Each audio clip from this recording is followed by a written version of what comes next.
And the premise was simple. Spend more money, offer more services, and hopefully help somebody get off the streets somehow. We don't really know how. But sadly today, the homeless are in an even worse position than they were just a few years ago. And since the federal government helps California combat homelessness. Good morning, good morning. 2 more days until, the 4th. Yes, America 250, baby. I'm excited. My grandmother-in-law, her birthday is July 4th as well, so double celebration. My grandma and America. Amazing. Let's get it. The American people are starting to ask, what happened to all our money? LA's homeless crisis could get even worse. The Trump administration announced it's cutting off funding for LAHSA, LA's Homeless Services Authority, which took in $1 billion in federal aid over the last 5 years. Wild new video tonight out of Sacramento County shows police pursuing a driver in a stolen patrol vehicle. This all started with a caller telling police a homeless man threw a bucket at her car, and police say when officers tried to detain that man, he escaped and drove off in a marked police cruiser. We're strengthening and we're tightening up our efforts around the accountability frame. Saying this after an audit showed California spent nearly $24 billion on homelessness and housing over the last 5 years, but essentially failed to track any progress. HUD has uncovered evidence of LAHSA's repeated false statements and its irresponsible actions and failures, including its lack of financial management, internal controls, and safeguards against conflicts of interest.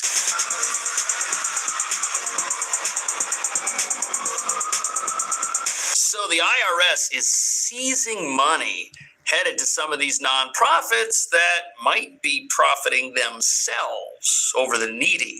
And what nobody's talking about is this right here is just the opening act when it comes to the consequences of fraud California is about to experience, as this state and its leaders are now investigation central for the federal government, who is looking into everything from illegal immigration fraud to hospice fraud to homeless services fraud and even to alleged nonprofit fraud committed by the governor and his wife. And the law-abiding in California wake up every single day with more questions and even fewer answers, wondering, where's our money? What happened to it? Who's in charge? Is anyone in charge? And now the rest of America's asking the same questions. Why are we as a country paying tens of billions of dollars to California organizations that use the needy as an excuse to rob us all from coast to coast while doing absolutely nothing to help the very people the homeless crisis is named after? And what sense does it make for Americans living in a state like South Coast to be guilted into supporting fraudsters living on the other side of the country who do nothing but enrich themselves instead of those in poverty? But that brings us to the real reason these investigations are now heating up, now that the federal government is pulling money.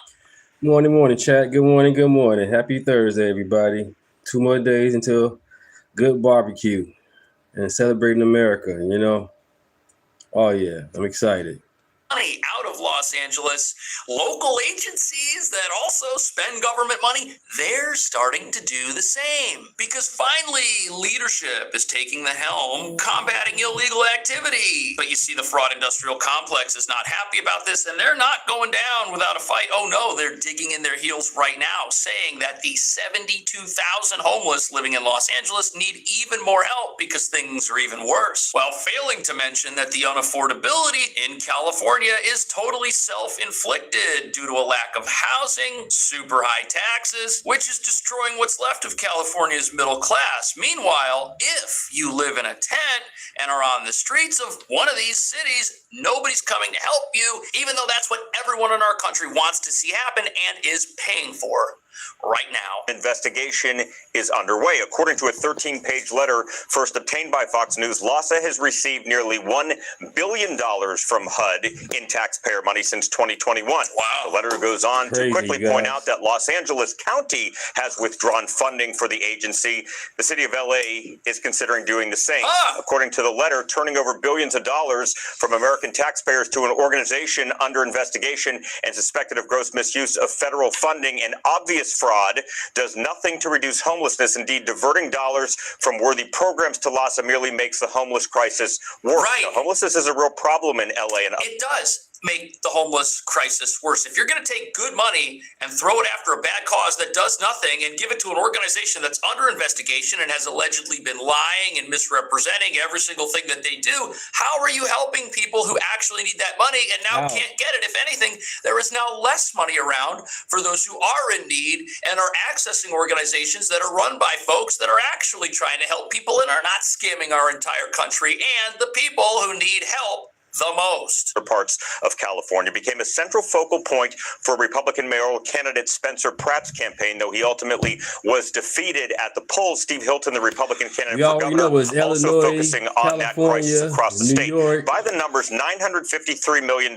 allocated in fiscal year 2025, 2026, 43. That's crazy. Look at this. We're talking almost $1 billion here. If you could spend $1 billion and the image on the screen here is what the streets of your city look like, this $22,000 per resident, it's obviously not getting there. It's obviously not doing what it's supposed to do. And as we heard from Spencer Pratt, he made it very public that in California, you don't actually have homeless people because every single person who's living on the streets has a home that has been built for them to live in. There is a place for every single person to go, but the problem is, for some reason, not everybody wants to go to those places. But that's perfectly okay with the socialists running this place, because to them, every single individual living on the streets is a crisis that nobody wants to let go to waste. And that means that if you've got people who look as if they need help, you've got an excuse to ask for more of the public's money to bring them that help, even if it's your plan not to do that, even if it's your plan to build things that nobody ends up living in. Here's an example. 250 tax-funded LA apartments are sitting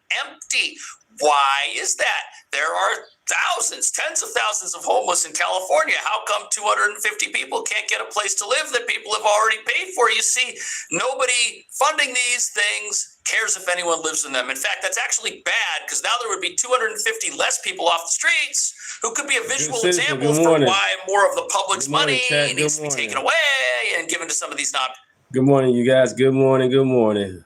I'm excited for these next 2 days, man. Ready to barbecue, be with family. Oh, yeah. Profits so they can build another 250. But that's why America has now decided to stop funding programs that do not work. And as you're about to see, this entire thing is fraudulent from head to toe.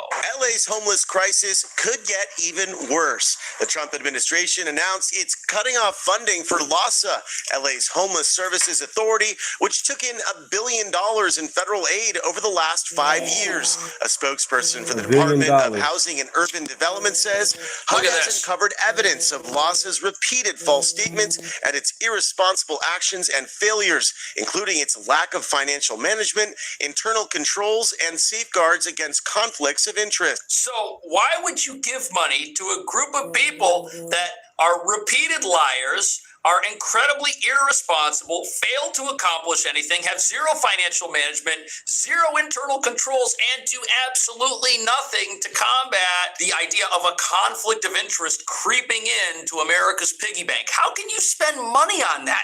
If an individual had all of those character traits, would you keep giving them money? Of course not. You'd cut them off right away. And here we have a group of individuals doing the exact same thing. What an absolute scam this idea is, that the government can lie about what it does with your money and nobody's ever held accountable for this. While at the same time, they keep saying, look, there are so many people who need help. There are so many needy. Oh, if only we had the resources to help them. Well, the resources are there. It's just they're not making it, which is why California can spend ever increasing amounts of money on a problem that doesn't seem to get better. Mark Hood is the CEO of the Union Rescue Mission on Skid Row. To me, the shift in funding, gotta be careful. We don't increase homelessness, but I don't think there's anybody in LA or California or this nation that would not agree. We got to do something different. So here you have somebody who runs a rescue mission and actually houses the homeless. And he says, look, we can't just, do something in a haphazard way that makes the problem worse. But everybody knows this isn't working. And he's in this. He's on the streets here every single day, actually running a place that is supposed to help people. Now, when you start hearing from the people who are down in the trenches and are actually doing good work that things are a problem, it's time to listen. Because you see, the issue here is money isn't the problem. Homes for the homeless are not the problem. There's plenty of resources out there. It's just those resources are getting into the hands of people who've used use these crises as a way to scam the American public. And this is exactly what we've seen with every single type of fraud going on in California. We've got all the hospice fraud. We've got the immigration fraud. We've got these homeless services fraud. We've got autism fraud. If there's a crisis out there and scammers can say that they're here to help that crisis and nobody's going to hold them accountable, they will get money from the government. And that's what we're looking at here. This is an offshoot of it here happening. But wait till you hear this. A spokesperson for LAHSA blasted the Trump administration's decision to suspend funding, saying this appears to be a blatant attempt to pull yet more resources from Los Angeles, a city they have targeted time and again, when it is clear that LAHSA has either corrected or is in the process of correcting nearly all of the issues raised. Zev, so here we are, proven liars, proven cheats, proven conspirators, but we are either in the process of stopping to be those things or we've already stopped. How dare you take away our money? It's clear that we're either in the process of no longer lying or we've stopped lying. How could you do this to us? If a person said that to you and demanded more of your money, would you give it to them? Do you think that would be a good idea? Is that the right kind of attitude that we should be seeing here? We don't even have a sign on this place that says under new management. No, we just have people say, hey, we've changed or we're in the process of it. Regardless, you need to pay us. The process of correcting nearly all of the issues raised. Nearly all, so they missed a few. Slavsky served on the LA City Council and as an LA County supervisor for many years. His concern is for those who might end up back on the streets. The federal government's constructive approach has always been, we're going to come in and address the problem and fix it and help you fix it and make you fix it, but we're not going to hold the people who are the recipients and the beneficiaries of these programs hostage to the problem. LAHSA has been under fire for years. In spring of 2025, LA County supervisors gutted the department, voting to seize control of most of LAHSA's funding and key functions over claims the agency lost track of billions of dollars. So who are the beneficiaries of the billions of dollars they're getting? And how are those beneficiaries being held hostage if they don't exist because the money never made it to them? That's the reality of the situation here. The reality of the situation here is you have a crisis on the streets that the leaders of these organizations are pointing at and are saying, see, all these folks out there, it's so expensive in California. No one can afford to live here. We need more money. Yet the money never shows up. There are no beneficiaries. Cutting the funding to a fraudulent organization that does not distribute the money it gets hurts nobody. It just hurts the fraudsters who shouldn't have access to the money. And in fact, what it does is it helps people who are working with different organizations that also get this government money because now it's available to go to organizations that are doing the right thing. But now the question is, how did California get this way? This is a state that has so many natural resources and so much potential and so many smart people. I mean, you got Silicon Valley over there. They got great weather. People wanted to live here for a long time. People came to California to dig gold out of the ground at one point, and they've still been doing that, starting businesses, generating all this money. How can a state with so much wealth be such a disaster with so many fraudsters running everything? How did that happen? California is one of the most dynamic places on the planet. It has Silicon Valley, Hollywood, world-class universities, extraordinary agriculture, ports, talent, and natural beauty. But it is a case study in how a rich society can spend more and more while producing less and less of what its ordinary citizens need. That's a disaster. The paradox of California today is a successful economy attached to a failing model of governance. Consider the fiscal record. Yeah, billions of dollars given to organizations that don't know what happened to it. It's like you have people living in a place and they are so prosperous. That's crazy. But us as citizens, we lose some money, don't pay our taxes, we go to jail. These big corporations, they mess the money up, nothing happens. That's insane. We had to fight against these people and keep fighting on both sides. How the hell y'all lose millions and billions of dollars? Hands in the air. I don't know. 6, 7. I don't know. Insane. Insane, man. Ain't no way. That's probably how I need term limits. And we got to make sure we put the right people in on the real. Nobody's perfect, but this is insane. And they have so much wealth that for some reason they stop thinking about where all of those things came from and just elect idiots and elect people who are so incompetent that at a minimum that incompetence enables crime to take over. And if these individuals are diabolical, are in on the fraud themselves. That's what's happening here. The state is being plundered by its elected officials who are in charge of everything. You don't have Republicans in charge of anything here. Now, are the Republicans perfect? No. But there are some candidates who came out with some very common sense messages and have been doing very well. People are responding to common sense in California because they haven't heard it for so long. Since 2000, California's population has grown by roughly 15%. Okay. But the state's general expenditures have grown more than 200%. Wow. From $78 billion to about $248 billion. Yeah, that's not a scam. General spending per person has risen from about $2,300 to about $6,300. That's crazy. The number of state employees has grown by more than 50% by one count. Does anyone think that California government and its benefits have gotten 200% better in the last 25 years? Of course not. Uh-oh. They haven't. And that's why common sense arguments are starting to ring true in the ears of people who look outside and see a crisis they're told they need to do more to help with every single day, which never seems to improve. Meanwhile, we got fraudsters running around getting access to billions of dollars, and they don't even know where it is. And the fascinating thing about this is that the recent success of common sense political candidates in a place that doesn't have any common sense totally defies expectations. Now, this isn't going to be true everywhere, but apparently you have enough people in California who are not immune to the idea of common sense that when they hear it, they can respond to it. They are not so radicalized against America as founded and against capitalism that there is zero way to get through to them and say, hey, look, we're wasting money.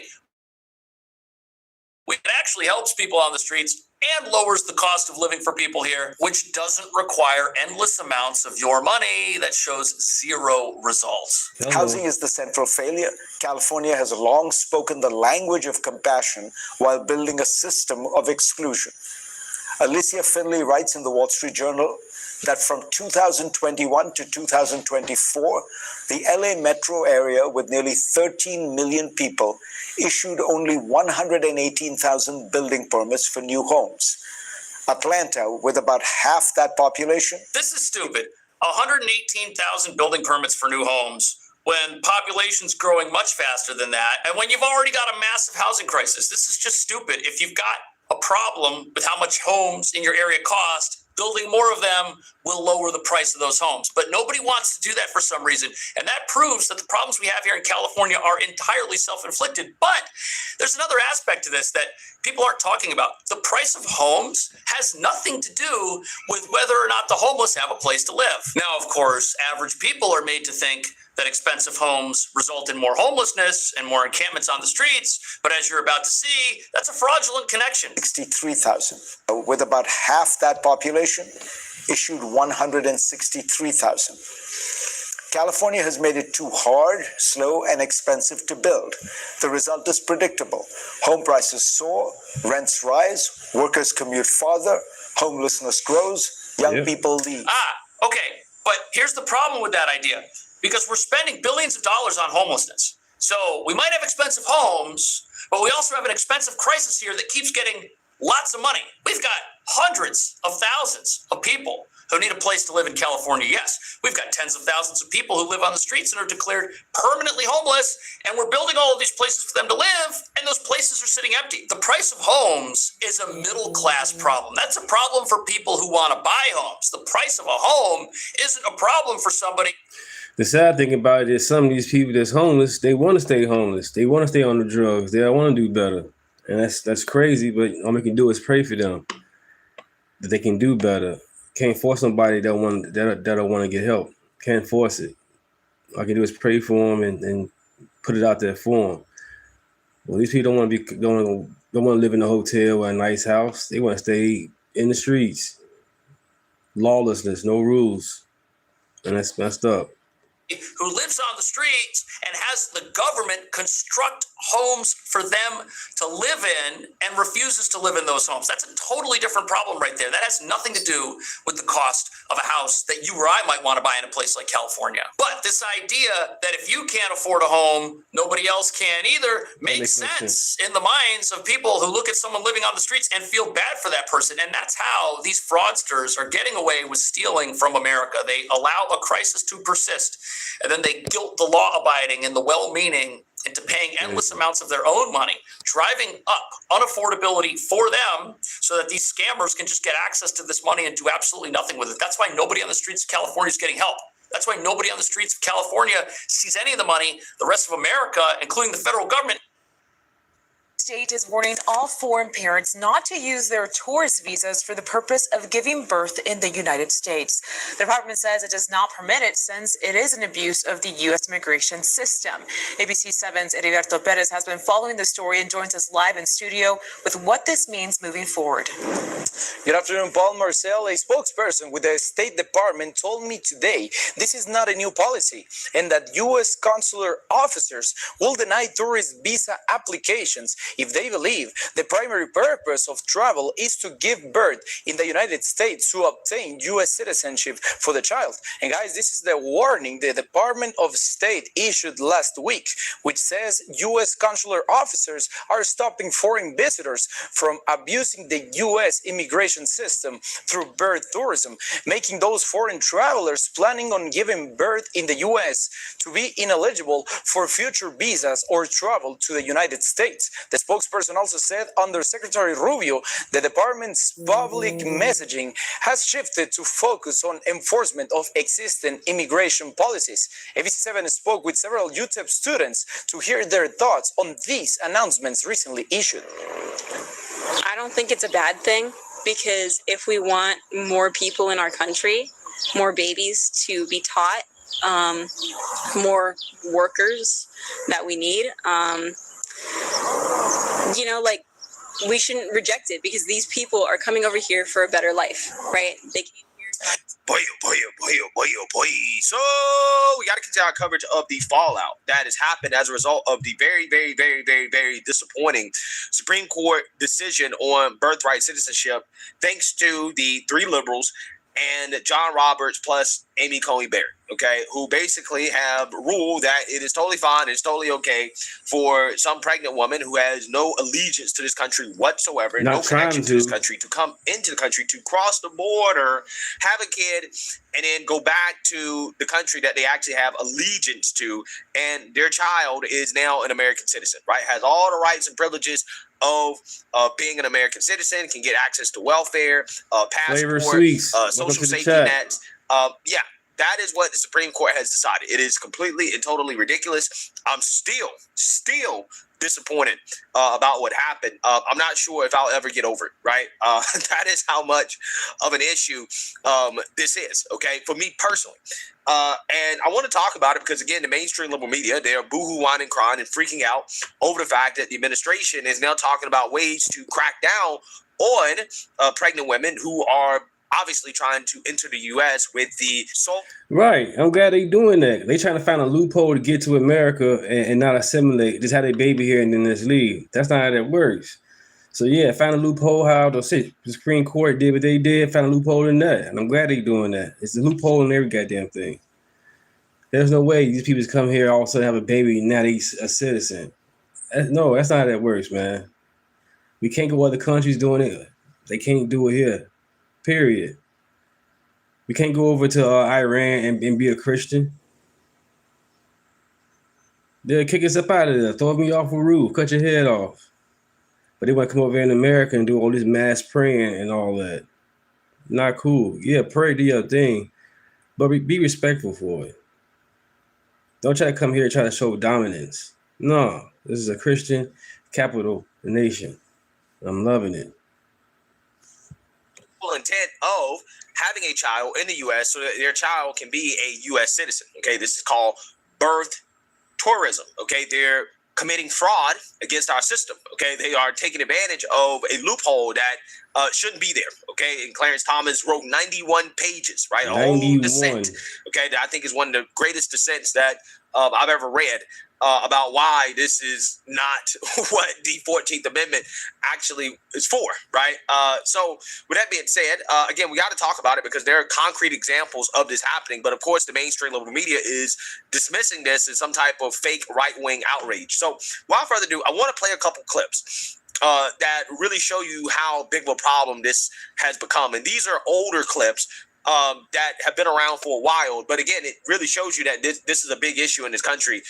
It's been an issue for a long time. The first clip is of a Nigerian woman attempting to enter the U.S. from the UK. She was 37 weeks pregnant at the time, and she claimed that she was coming into the United States to visit her sister. However, she got stopped by the authorities at the airport before boarding the plane. And come to find out, she definitely was trying to come to the United States to have a kid, and she ultimately ended up getting her visa revoked after getting busted with this fraudulent scheme. Take a look. No, please don't beg me. She's in advanced state of pregnancy. It's quite common for pregnant ladies to travel overseas so that they can have the baby in whichever country. That's why I love America, man. People are coming here all types of ways, man. USA, USA. 2 more days until America's birthday, baby. Let's get it, man. Hope you guys go barbecue, be with your family and your friends, have a good time, man. My mother-in-law, her birthday is July 4th. She'll be 90. My grandma, she'll be 97, July 19th. 18. My wife is the 19th. I'll get them too confused. Forgive me on that. Yeah, my wife the 19th, my grandma's the 18th, and my wife's grandma, hers, July 4th. Blessings, blessings, blessings. To automatically get that passport. Final destination today? No, today. Today in London. Okay. But I'm going to the US tomorrow. You're going to the US tomorrow, okay. When you went for your American visa, did you tell the visa officer that you were pregnant? Damn. You didn't? No. Hell no, she ain't gonna tell her. Is there any reason why you didn't tell the visa officer that you're pregnant? Monkey ball. It didn't come up. So what I'm going to do is... The woman is only 7 weeks away from giving birth, yet has decided to visit her sister in America, claiming she will return 3 weeks before her due It date. says that you're free to travel. Babies born in the UK don't automatically qualify for a British passport, but babies born in the US do automatically qualify for an American passport. So it's quite common for pregnant ladies to travel Okay, overseas. Ghost Ring. I like that, Ghost have a Ring. baby in whichever country to automatically get that passport. Sarah is suspicious of the woman's motive for travelling to the US via the UK, but she could also be in breach of airline regulations for travelling whilst pregnant. When is it due? 5th of June. When is it due? 16th of May.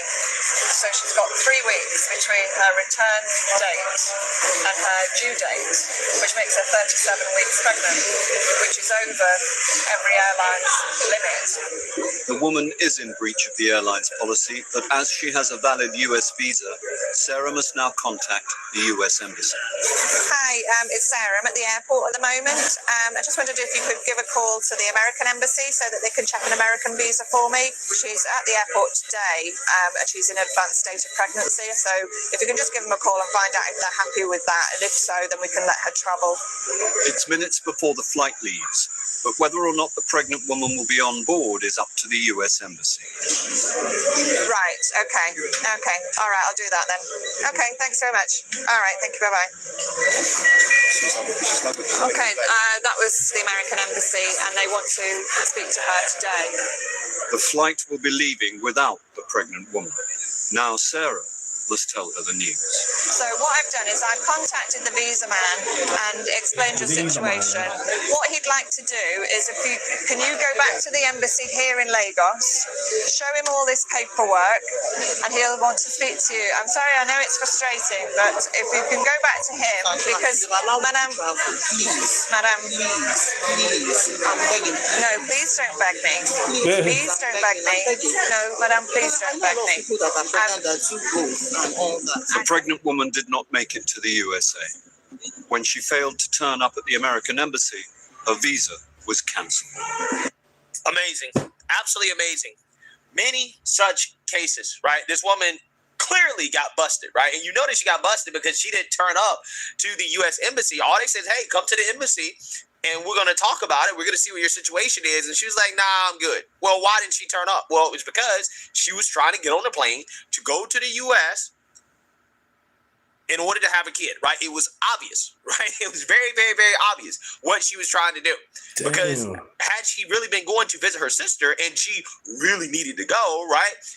Then she would have went to the embassy and followed all of the instructions, right? She would have been honest, okay? But because she was not being honest, she didn't show up.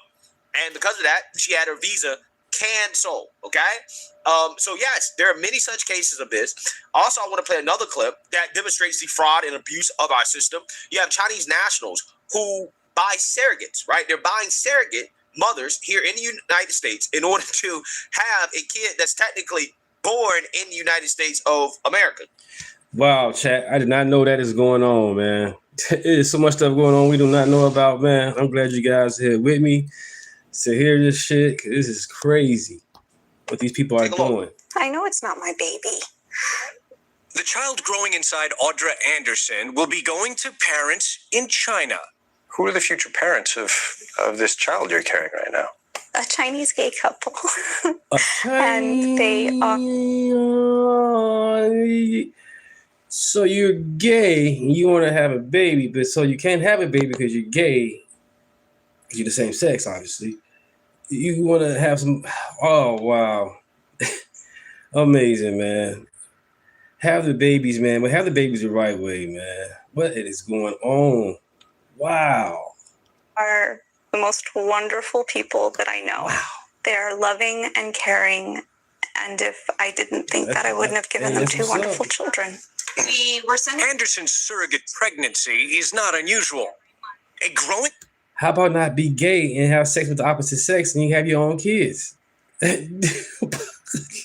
What the fuck? A number of women in the U.S. are becoming surrogates for wealthy Chinese couples. What? Agencies like West Coast Surrogacy in Irvine, California, are seeing a large influx of customers from overseas.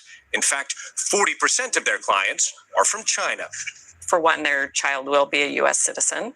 I'm sure that has some draw to it. Ni hao. There are other American companies trying to get in on this growing surrogacy industry. Unlike international adoption, there are very few rules governing international surrogacy. Here in a small desert town in Southern California, Audra Anderson says she's already considering carrying a third surrogate child. She can earn from $35,000 to $45,000 for each baby. Yeah, see, you heard that. No wonder. Amazing. Absolutely amazing. Amazing. These are concrete examples of individuals abusing our system because we have the most valuable citizenship in the world. The most valuable passport in the world is a... Yeah, the Supreme Court, they bogus on this one. But they keep on saying Trump is a king. But yet, if he was a king, certain things be going on. The way he wants to be going on. But the Supreme Court is allowing it or not allowing it. Wow. Come on, Supreme Court. Man, these women on the court, they bogus for that. I know you got to have compassion for people. I get it. But that doesn't make it right. These people do not belong here. They're not coming the right way. They come here scamming. Damn. U.S. passport, U.S. citizenship, and they're willing to do anything. Okay? They're willing to spend an unlimited amount of money. And for whatever reason, the hacks over at CNN, and liberals and Democrats don't think that this is a big deal, right? It's actually cruel to crack down on individuals, women, pregnant women in particular, who are trying to take advantage of our system, trying to enter the United States of America with the primary intent of having a kid, right? Birth tourism, which already is something that's not allowed by the State Department. But again, the administration is just saying, hey, we're going to have a focus on this. And for whatever reason, again, CNN has a problem with it. So without further ado, let's go ahead and get into it. The Supreme Court struck down Donald Trump's executive order on birthright citizenship. Officials and allies of the president are considering a backup plan: ban foreign pregnant women from coming to the U.S. if a person comes here 9 months pregnant to go look around at some things, in a couple of weeks, that is the mother of a lifetime American citizen and a direct line into American cash and welfare. You're not going on vacation in emergency in late-term pregnancy. And so those are some issues that we can look at. It's a violation of our laws. If your intent in coming here, if you're pregnant, is to have a big child to become a United States citizen, what we have to do as the Department of Justice is make sure our agents or HSI agents that we work with in the FBI Matt, good morning, Matt. Good morning. stopping that. It's time for Congress to pass a law to say you can't come here. You can't have a baby on U.S. soil and exploit this loophole. That's all they doing. In a related proposal, longtime Trump legal advisor Mike Davis is urging the administration to shift its focus on mass deportations. They need to get moving and start deporting people as fast as possible, starting with birthing aged women. We're going to get these pregnant women and women who could be pregnant the hell out of our country. Pregnant women and women who could be pregnant. I also just find it interesting that Andy Ogles, who is a member of Congress, doesn't know that it is already not legal to come here with the express purpose of giving birth to a child so that they can gain citizenship. That's a violation of our existing immigration laws. But this idea that now women are the targets of immigration because they wanted to change birthright citizenship via executive order, that seems like, I don't know, bad politics, bad optics, maybe both. I mean, we already know that foreign adversaries are exploiting this. There's been 1.5 Chinese CCP babies who've been born 1.5 US, 1.5 million people who've come. Okay, how many of them had children in the US over the last few decades? I've never seen the number be that high. I don't know if you're the New York Post has reported on it. So that's an issue that we know our foreign adversaries are talking about Chinese nationals who have come children here.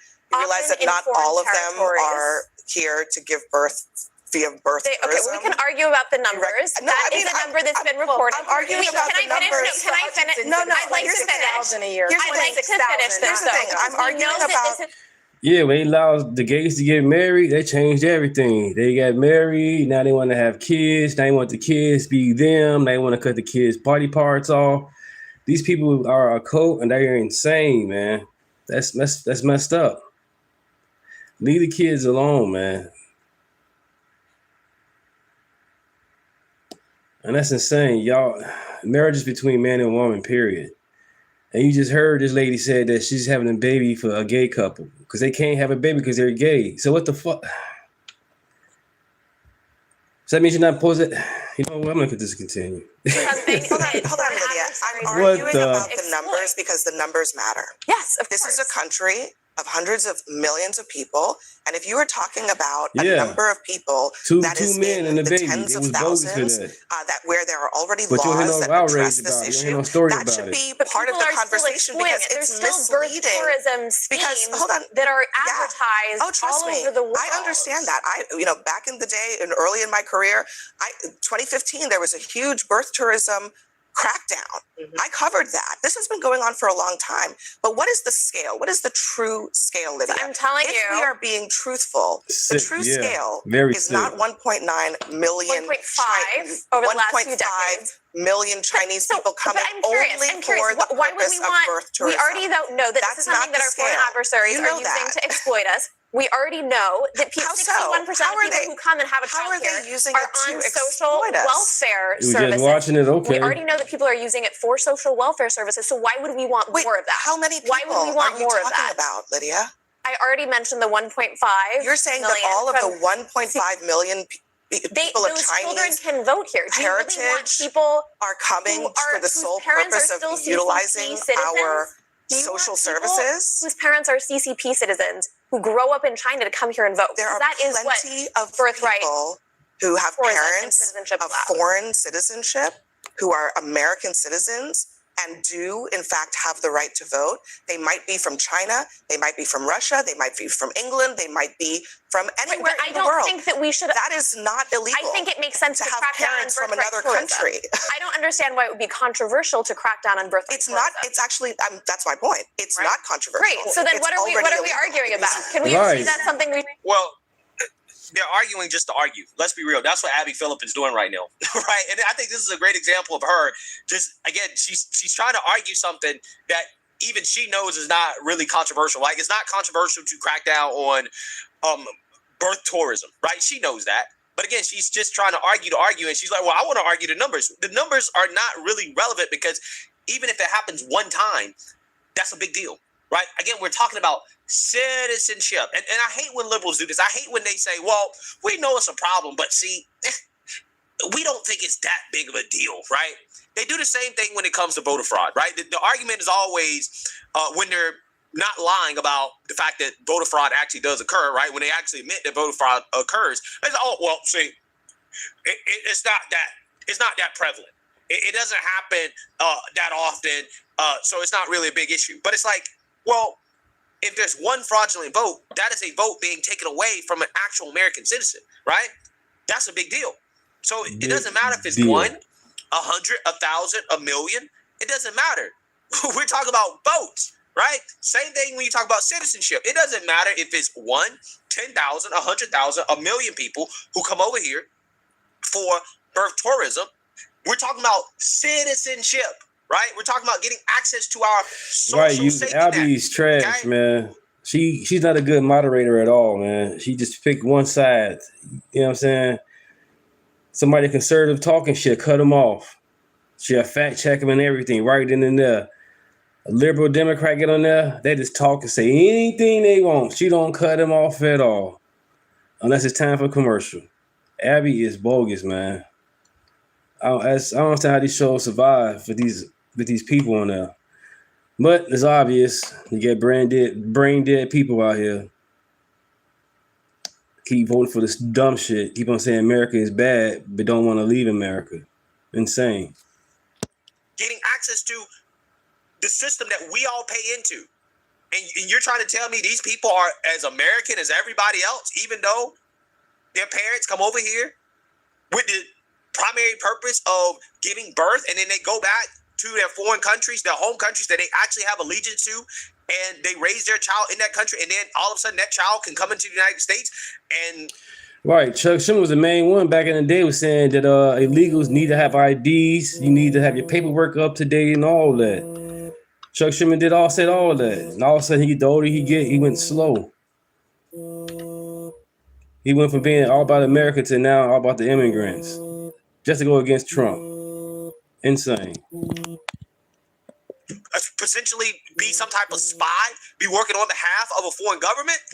I think that's a big deal, right? Even if it's just a handful, that's a big deal. That's a huge deal. But again, this is CNN, folks. Let's dismiss. Yeah, that was cool when Obama deported 3 million illegals, immigrants. That was cool with it. They did a ride along with ICE on ABC News. Did a ride along with ICE agents, smiled and all that. They had no problem. People getting arrested just the way they're getting arrested now. Tom Holmes was the same guy that Obama had getting his people up out of here. They wasn't getting the people up out of here all nice and gentle when Obama was president. No, they did the same tactic. Got their ass up out of here, snatched them up and got them out of here. Thing about it was the news wasn't pushing that bogus ass narrative they was pushing. People be at home right now. Renee Good, Alex Pretty, how you want to put it? These two people could have been at home chilling. But no, they pushed this BS narrative. They went out there agitating the ICE agents and got themselves unalive. Stupid shit. They weren't pushing this when Obama was out there doing his thing. The news was not pushing the issue, making it a mainstream thing. Soon Trump coming off, it's a mainstream thing. Go out there and protest, blow whistles, no kings, abolish ICE. No stupid shit ever. 3 million people. Obama get up out of here. No outrage. All cool with it. Insane. It's not a big deal. We have a handful of CCP spies in the United States. It's not that big of a deal. As if sitting members of Congress like Obama did it just the way Trump doing it. It's just the media not pushing it out there, making it all negative. That's the problem. For example, Eric Swallowswell, before he resigned in disgrace because of his Me Too allegations, as if we haven't seen examples of the CCP trying to infiltrate our government, right? Through spies, right? Wow, Trump swallower. Bro, I'm not a Trump swallower. I voted for Trump, had no problem with it. I voted for Obama, which I never did. But all these name callings, man, it's cool. I'm glad you're in the chat. I'm glad you're here. Everybody is welcome. But these name calls not going to affect who I am. I'm Deunta. I'm MAGA. Ultra MAGA for life. Period. 43 years old. Still learning, still growing, still getting old. So I'm not going to come in this chat and change my mind about being a Trump supporter or a voter. And when Trump leaves, I'm going to still be MAGA regardless. I love America. That's where I am. So that's where I live at. But you guys got a lot of hypocrisy when Obama did it. No problem. Ukraine. Trillions of dollars to Ukraine. Y'all don't, no problem with that. Billions of dollars, trillions of dollars to Ukraine. No issues. We do have a little war with Iran. Now y'all want to freak out. Insane. No new wars. Whatever. We're getting the job done. Trump. Do people who are in this country. So it happens. And it's a big deal.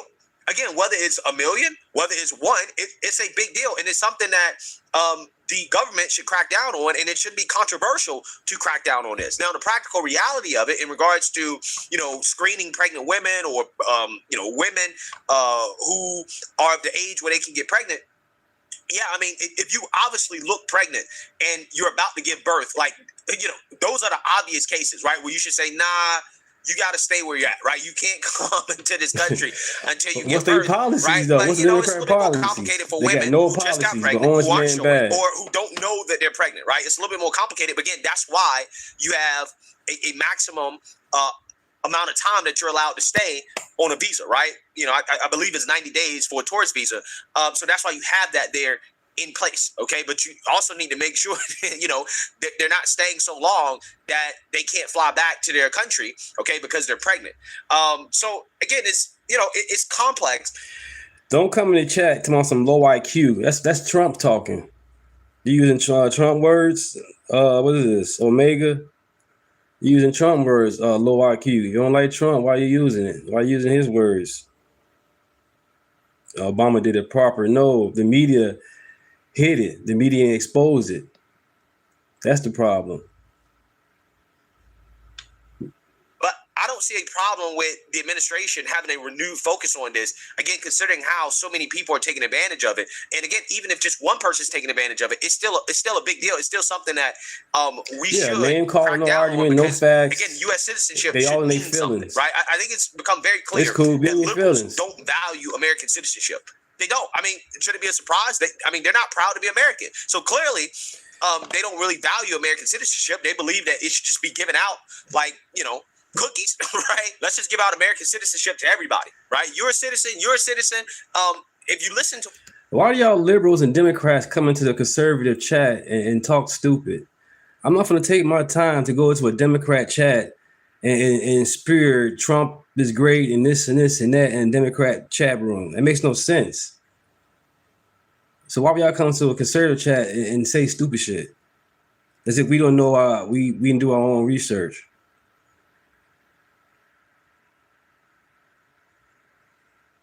On the real, that's crazy. They said this video live or pre-recorded. It was recorded about 17 minutes ago, 20 minutes ago. Welcome to the chat. What they say when it comes to immigration, it all makes sense. This is why they believe in open borders, right? They believe that America is an illegitimate country, that we're living on stolen land. So it's like, well, it's not legitimate. Our borders aren't legitimate. Right, so I get people get blocked. My channel, I don't want nobody to get blocked. Everybody is welcome. But if you guys are a bot, then yeah, you got to get up out of here. I don't want no bots in my chat. It's a waste of time. If you guys want to have a agreement, whatever, a conversation, let's have it. But all the name calling makes no sense. But don't come in the chat talking stupid, man. Come in the chat with some sense. Legitimate in the first place because it's stolen land, so therefore everybody should be allowed to come here. Which again, would make sense. Again, when you think about how they believe that American citizenship should no more be given blocking out nobody. to Free everybody, speech, right? Everybody at once wants you to get one, right? No bots. It's kind of wild. It really is. we should crack down on then? But so we do have laws on the books, or I should say there are rules on the books, because a lot of this is interpretations around like Category B visa issuance. And if you are coming from a visa waiver country, the CBP official that you talk to, that you show your passport to, can reject you if, again, they suspect you're coming here for that express purpose. Now, what is that threshold? Because the other point here is the optics around, whether you are arresting and intentionally targeting for deportation a bunch of pregnant women.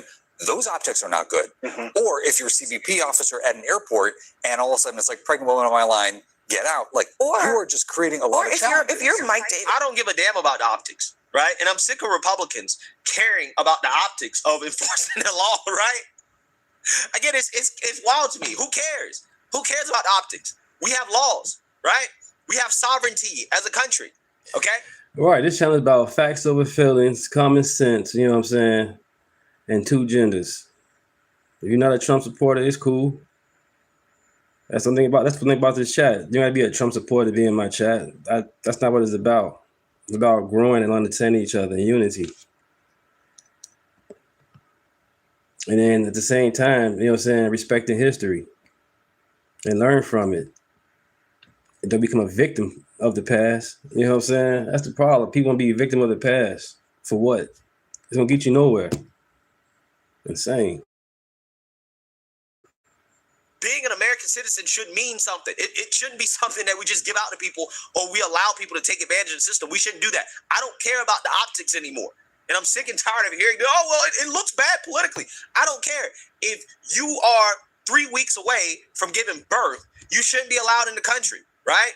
It is what it is. Give birth in your country, and then you can come back, right? If you got a visa, a valid visa, and you want to come in, okay, fine. That's cool. But go give birth first. And then you can come back. You can come here after you give birth. What's controversial about that, right? What's bad optics about that? Why do they need to come here while pregnant? Why?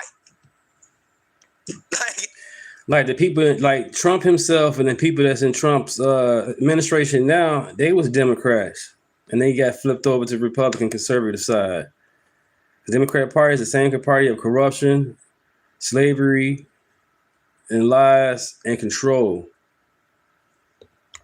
You know what I'm saying? Like, again, this is what I'm talking about. When Republicans do this, when Republicans lose our country, I don't care if these people get mad. The law has to be enforced, period.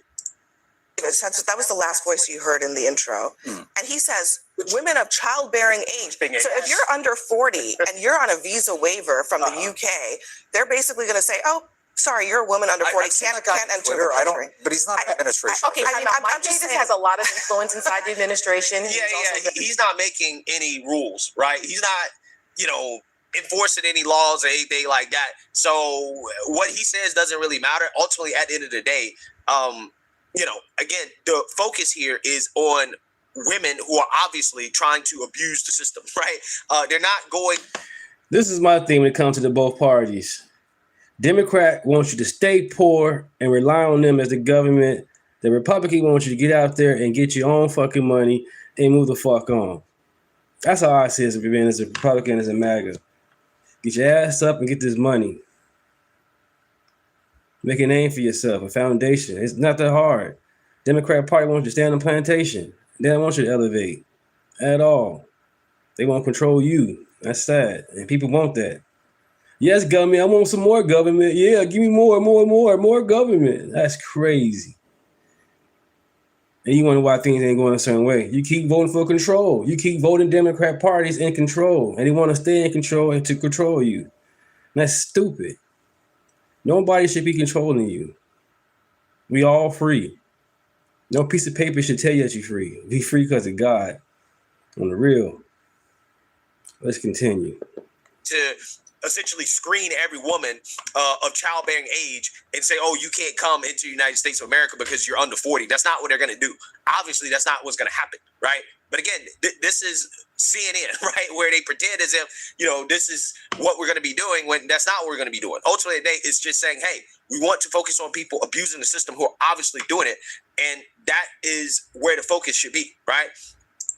very instrumental in Project 2025. He was also very instrumental in the elections denying scheme during Trump won. So let's not minimize who Mike Davis is. That's right. He is a despicable human being, and these are the types of things that he's been advocating for a long time. Now, like perfect example, you get Brandon Johnson. Tomorrow, so he want to defund the police, but the man got about like over 200 people protecting him. Was it 150 security officers, police officers protecting him daily? Those officers can be in the streets, but they protected him and his family. But he want to defund the police. He want to abolish ICE. Shit's stupid as hell. You want to bring all those people into our states and country, but you want to get rid of the police and you want to get rid of ICE, which makes no sense because who's going to uphold the law? These are more lawlessness. That's stupid, man. Democrat Party is crazy. We just saw should scare the hell out of every American. We're about to celebrate the 250th anniversary of our country. Yes. You know, I actually did a very touristy thing today. For the first time in like 10 years, I took one of those sightseeing boats and I passed by Ellis Island and the Statue of Liberty. And it brought me to tears because I'm looking at how far our country has come under the leadership of people like this and the hypocrisy of people like Stephen Miller, whose own family were Jews who came to this country to escape what happened in Germany and the despicable things that come out of his mouth and a lot of these other people. And I thought about my own family that came here through Ellis Island in 1924. Could you imagine? I mean, my Sicilian family, you know what they were called when they came here? All kinds of things, Irish families, all of those things. But they were still able to survive and persevere in this country. And that nativist kind of language that's coming back, that anyone that, you know, if you're pregnant, what if you got a tan and you're pregnant and somebody suspects, oh, well, you must be from one of those shithole countries that Trump doesn't like. What have we become? And targeting women.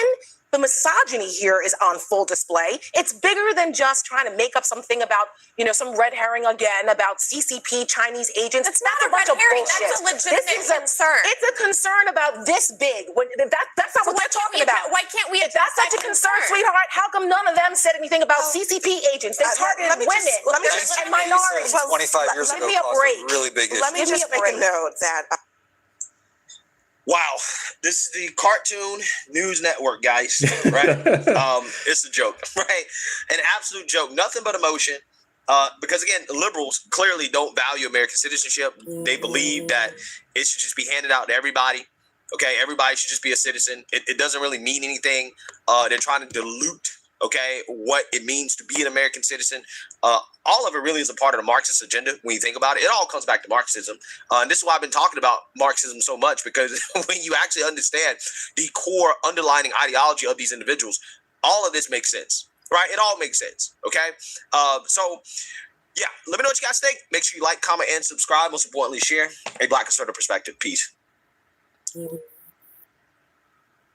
Now, what happens when a group of people who once fought their way to freedom starts demanding solidarity from another group that's been here building something completely different, all right? That's the tension that we're sitting in right now. And this woman puts that tension on full display. I need to say this again. Immigrants, for example, I'm seeing a lot from Haitian TikTok. Immigrants, you are spending so much time trying to tell Black Americans why we need to care. Like, I saw someone being like, you think they're going to tell the difference between a Black American and a Haitian? You are spending so much time trying to get Black Americans' attention on why we should care when you need to convince white America why you should be here. Because that's who voted for this. Everybody can act all surprised. He said mass deportations of 20 million people. There are Trumpers who are saying we are losing white culture, white dominance in America in congressional hearings. They don't want you here because you're of color. You need to worry about convincing them on why you should be here, as opposed to trying to convince Black Americans, many of which many immigrants look down on and talk shit about, including the Haitians, on why we need to sacrifice ourselves again for your rights. I'm sorry, this is not a good look. It's such a bad look to run from your country, but have your flag everywhere. And then when everyone's saying, well, go back to that country you love so much, now you want everybody to care and have you here. And again, the fact that this was a temporary thing, that's another thing. I don't know how you're going to fight that.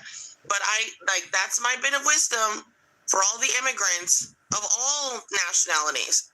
Stop trying to convince Black Americans to sacrifice ourselves again. I think the last time we did that on behalf of humanity was the Civil Rights Movement.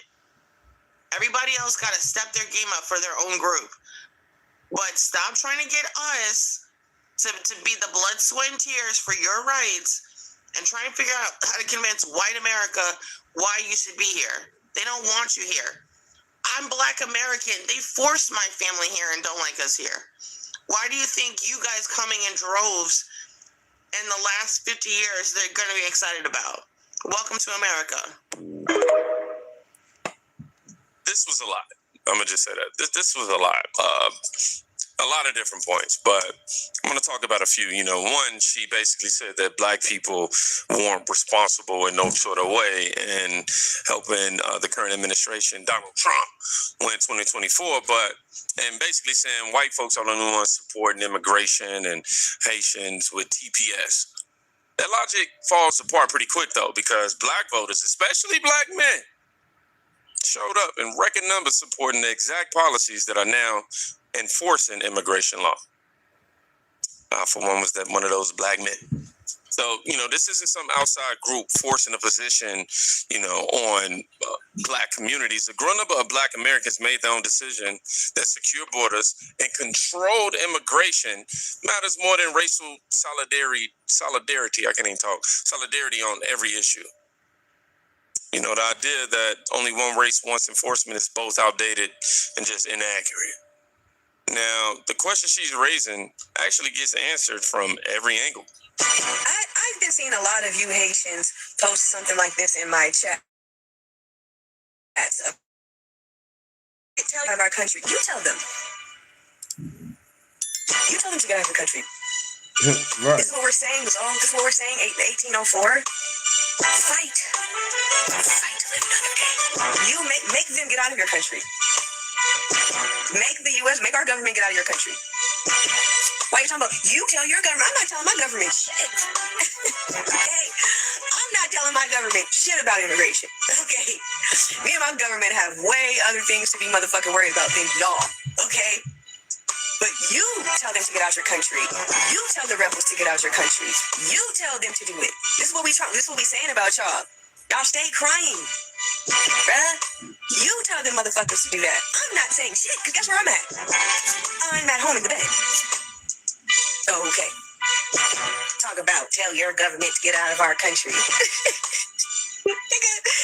Black Americans have been fighting this fucking United States institution since they came over here on our lands. Since 7 nations came over here onto our lands, right? Why would I waste my voice talking to my government about y'all? Please answer that question. Why would I do that? Me and my government got our own beef. You know what I'm saying? That me and my government dealing with. I'm not gonna waste my time telling my government about anything about an immigrant. The only thing I'm telling my government about immigration is get them motherfuckers gone. Because at the end of the day, y'all all need to go. Even the white people. It's levels to this shit. It's levels to this shit.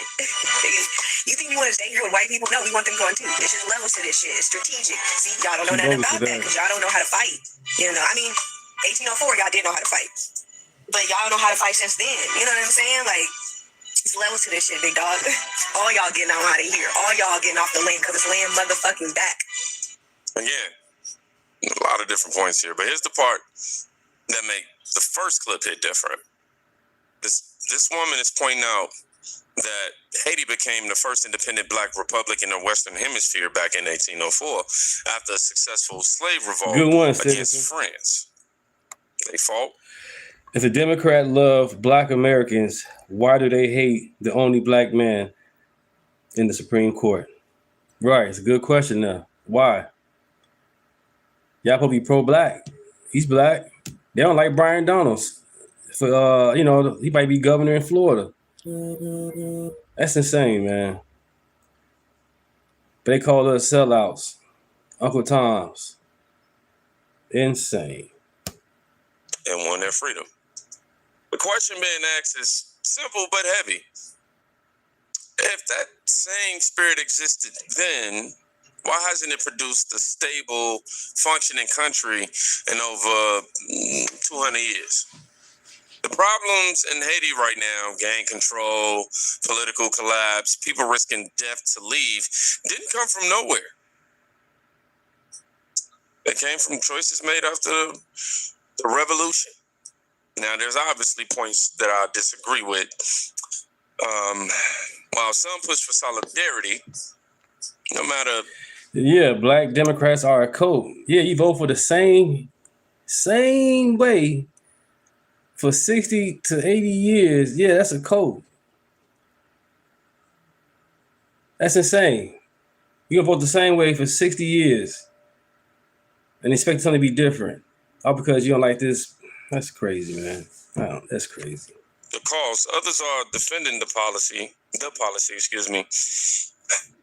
on completely different rounds. When it comes to the Supreme Court ending TPS for Syrians and Haitians, just talk about the fact that some of these people are being sent to their deaths.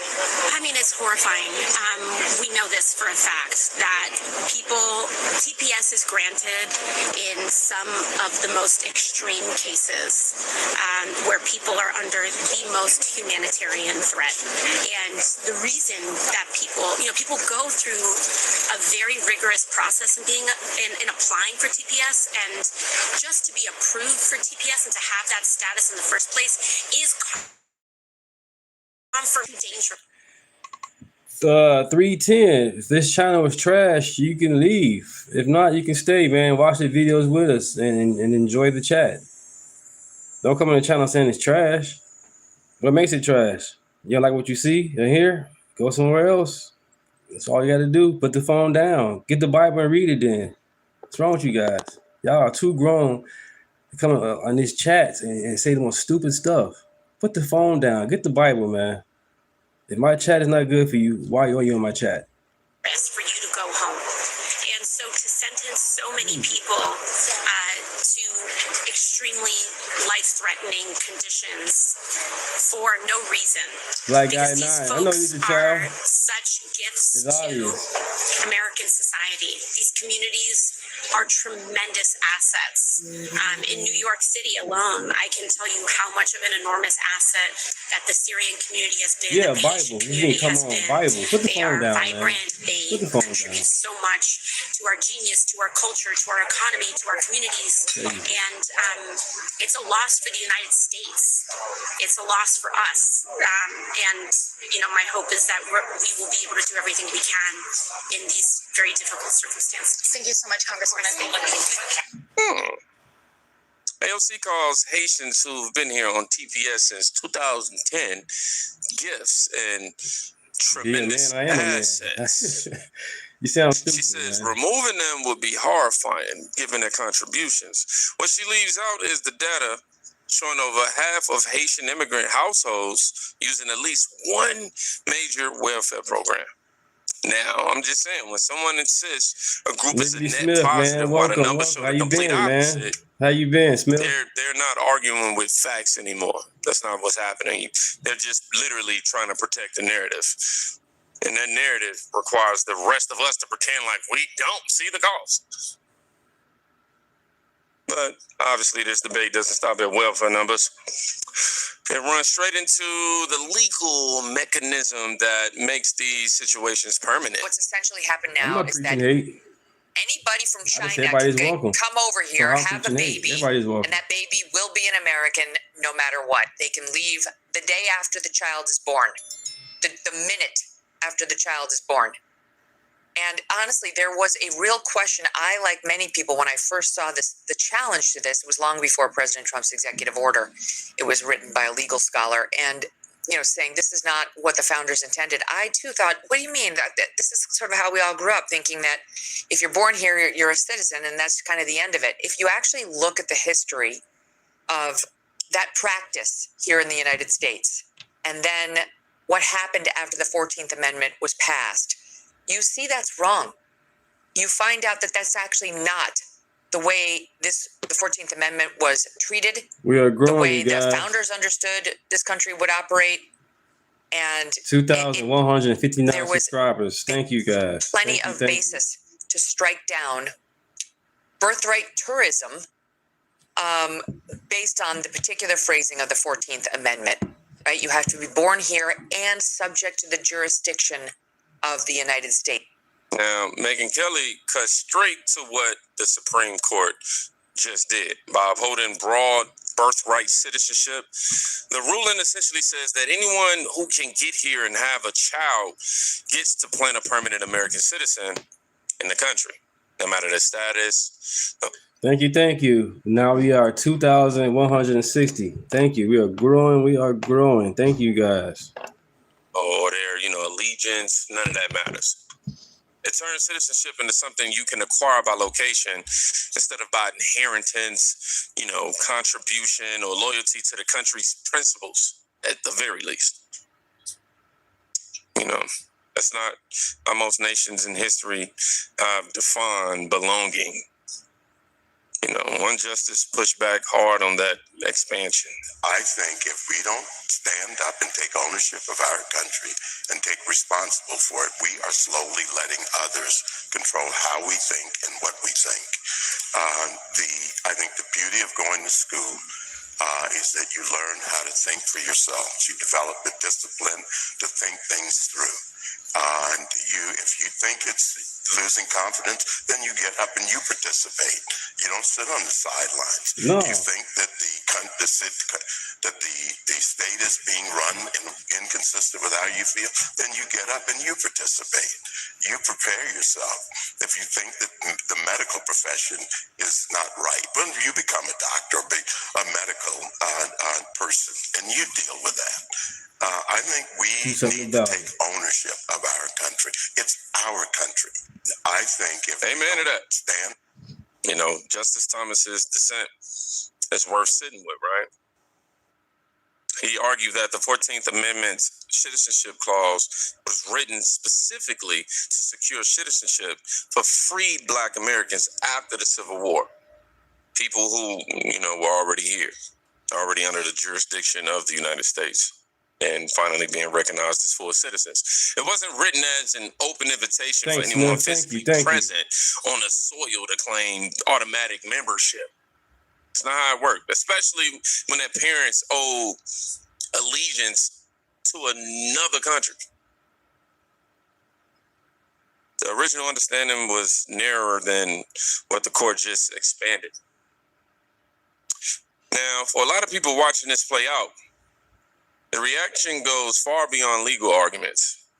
Now, I'm happy that girls don't have to deal with boys in their sports anymore, but we're in 2026 and girls today aren't as afraid to speak out and speak up like they used to.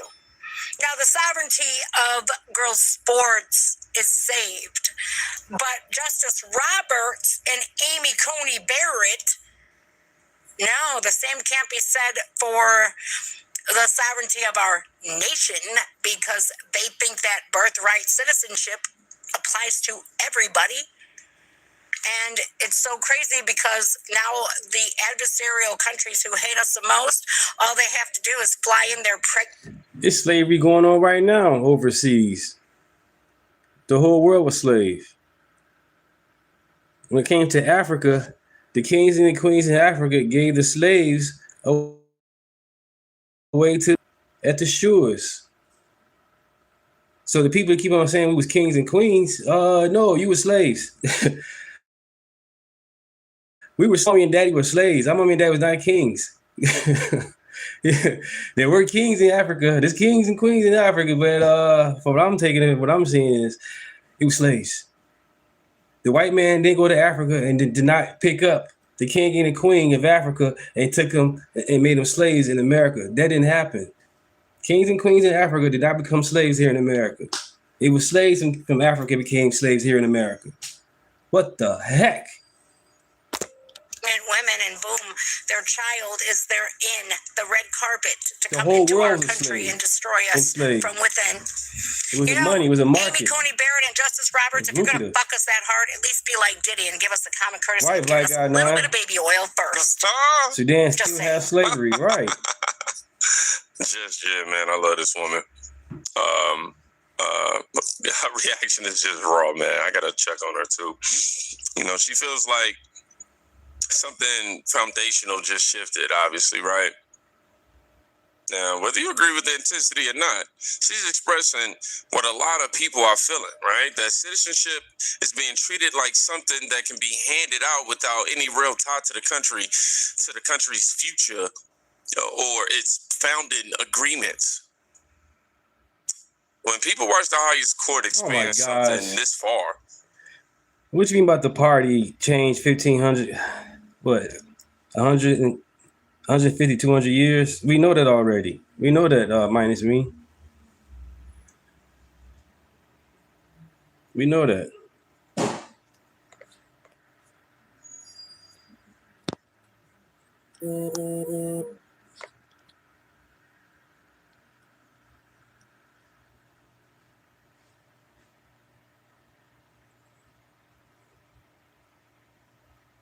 Temporary status means temporary status.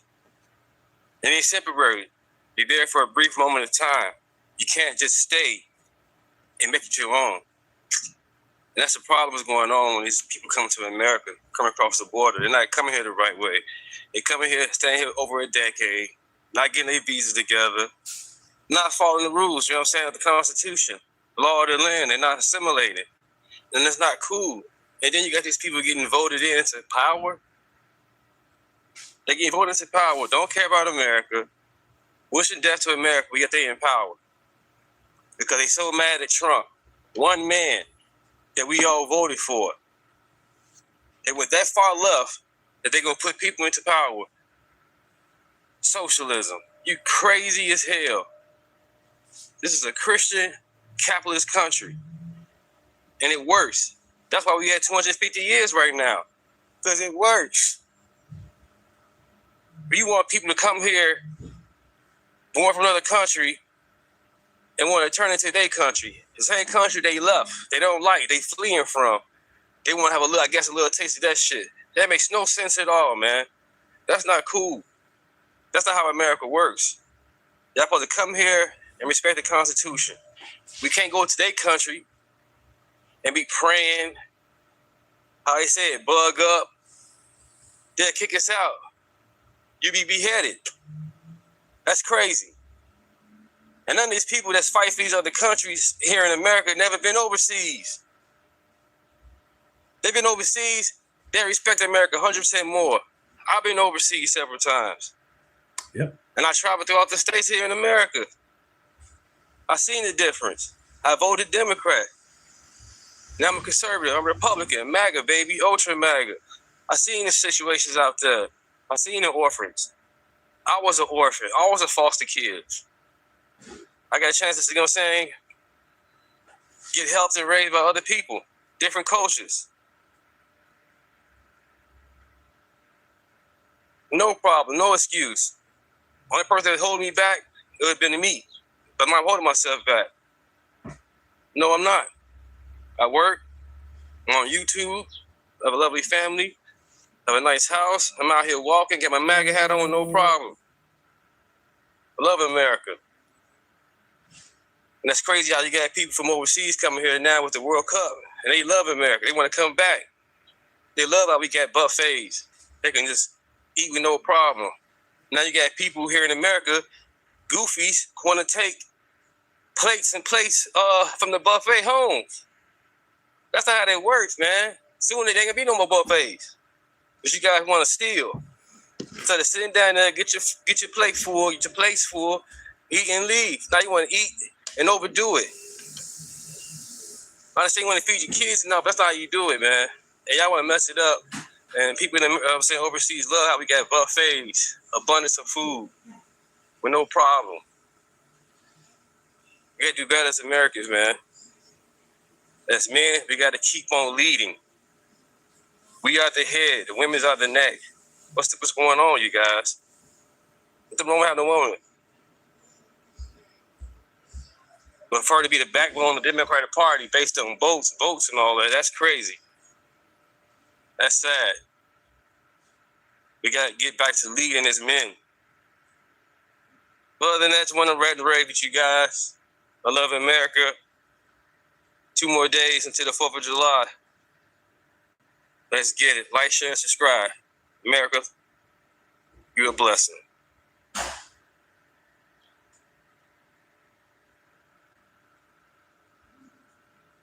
America is a Christian nation.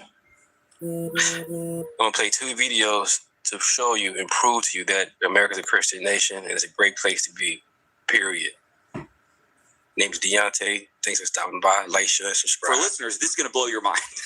You have no idea how much Christian sort of standards were written into all the, many of the founding documents. So all I'm going to do right here is read the prayer of the First Continental Congress. O Lord, our Heavenly Father, high and mighty King of Kings and Lord of Lords, who dost from thy throne behold all the dwellers on earth and reignest with power supreme and uncontrolled over all the kingdoms, empires, and governments, look down in mercy, we beseech thee, on these our American states who have fled to thee from the rod of the oppressor and thrown themselves on thy gracious protection, desiring to be henceforth dependent only on thee. To thee have they appealed for the righteousness of their cause. To thee do they now look up for that countenance and support which thou alone canst give. Take them, therefore, Heavenly Father, under thy nurturing care. Give them wisdom of counsel and valor on the field. Now I'm going to skip forward. So the prayer ends like this. Preserve the health of their bodies and the vigor of their minds. Shower down on them in millions they here represent such temporal blessings as thou seest expedient for them in this world, and crown them with everlasting glory in the world to come. And then here's how it ends. All this we ask in the name and through the merits of Jesus Christ, thy Son and our Savior. Amen. That, ladies and gentlemen, was the first prayer at the First Continental Congress. And then fast forward 250 years, and you have people saying, in no sense was our nation founded on Christian principles in any way. It's crazy. Right. That's crazy, man. Crazy. Like, share, and subscribe, guys. I got a little explanation for why this is. What you're seeing is literally, you're seeing Romans 1 in action. Yes. It says that when people exchange the truth of God for a lie, it says that they, quote, suppress the truth in their unrighteousness. So whenever an ideology becomes an idol, and by the way, secularism is an ideology that becomes an idol. Whenever an ideology becomes an idol, truth suppression begins to happen. What does truth suppression look like? It looks like rewriting the entire founding of our nation so that it doesn't sound like it was in any sense Christian. Now, why do they do that? Here's the strategy. Rewrite the past to control the future. Yes. I just want to say that one more time. If we want the future of a nation, a society, a culture to be a godless, secular, honestly, gospel-opposing future, well, then we have to rewrite the past in order to control the future. That's the strategy. That's why dudes like that are really important. That guy right there. Amazing, you guys. There we go. Charlie Kirk. God bless us, man. Bless us. And donuts to the family. Was America founded as a Christian nation? Well, I actually seen a video of Charlie Kirk breaking this down beautifully. So I wanted you guys to see it too. Check this out. The country was founded on common law because the Declaration only refers to God 4 times in the Constitution. It doesn't refer to God at all.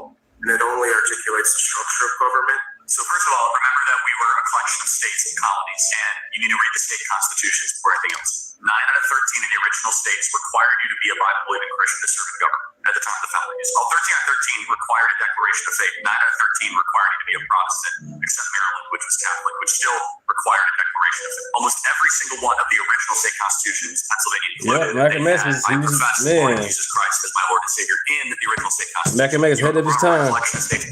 Secondly, 55 out of 56 of the original signers of the Declaration were Bible-believing churches and Christians. So common law is inherited from Blackstone, who was Christian. Common law is an outgrowth of the scriptures. So let's go to 3 principles of common law: presumption of innocence, due process, injury of your peers. All 3 are biblical principles wrapped into the ultimate biblical principle that you shall not favor justice if you are rich or poor, which is Leviticus 19. Right before, most famous part of Leviticus 19, which is that you should love your neighbor as yourself. But before that is that in the administration of justice, you shall not favor the rich or the poor.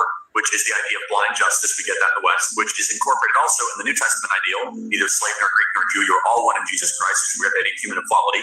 These are all biblical ideas. They're not Enlightenment ideas, which is they kind of get conflated at the time. But more importantly than that, they say that God was only mentioned 4 times in the Declaration of Independence. Well, that's a big deal. Okay. Laws of nature, nature's God. The last paragraph of the Declaration reads as a prayer. It says, we appeal to the supreme judge of the universe. Who's the judge of the universe? Jesus Christ. It says in Revelation that Jesus will judge the earth on his throne. So in the Declaration, they were praying to Christ our Lord as a prayer, very specifically. Thirdly, as I said on the stage yesterday, Deuteronomy was by far the most quoted book, religious or non-religious, in the time of the founding when they were putting together the Constitution, more than John Locke, more than Montesquieu, more than Blackstone. So the book of Deuteronomy, which talked about laws, customs, traditions, it was Moses' farewell address as he's about to say goodbye, say, hey, good luck in Canaan, guys. Here's how you should set up your form of government. But finally, and most importantly, let's look at actually what the founders said. John Adams famously said the Constitution was only written for a moral and religious people. It was wholly inadequate for the people of any other. The body politic of America was so Christian, it was so Protestant, that our form and structure of government was built for the people that believed in Christ our Lord. One of the reasons we're living through a constitutional crisis is that we no longer have a Christian nation, but we have a Christian form of government, and they're incompatible. So you cannot have liberty if you do not have a Christian population. Man. Guys, Charlie was just different. Man. Photographic memory. A lot of these reasons, because they couldn't go back and forth with him, is the reason they took him out. Right. May he rest in peace. So when I share those 2 videos with you guys, like, share, and subscribe again. My name is Deunta. Thank you guys so much. Love everybody. God is in control. Now, we know big claims sound powerful until somebody asks, just for one clear example. That's why half of these clips fall apart in real time. 6 different moments, same quiet problem underneath. So let's just go ahead and run through them. Do you think that gays have lost any rights under the conservative administration that we have right now? Absolutely. What rights have they lost? I think... Sorry. It's okay. Girl, why are you nervous? It's all good. Is this live stream? No. Sorry. If you're done, that's totally fine. Yeah. Have a good day. She was so sure. I mean, she was so sure till somebody asked her to be specific. Right. That moment right there is the whole game, if you ask me. People can repeat a line all day long, all you want. But the second, you ask them to show the actual damage, the script falls apart. It's easy to feel outraged when you... Right, they was calling Charlie Kirk racist until everybody started sitting back and watching the video. So the 10-second video, watch the whole video in its entirety. They see that Charlie, was a great man. He's wants you, have a good debate. See where you coming from. And see where you coming from, does it make sense? Or it makes no sense at all. And if it do, hey, let's make great about it.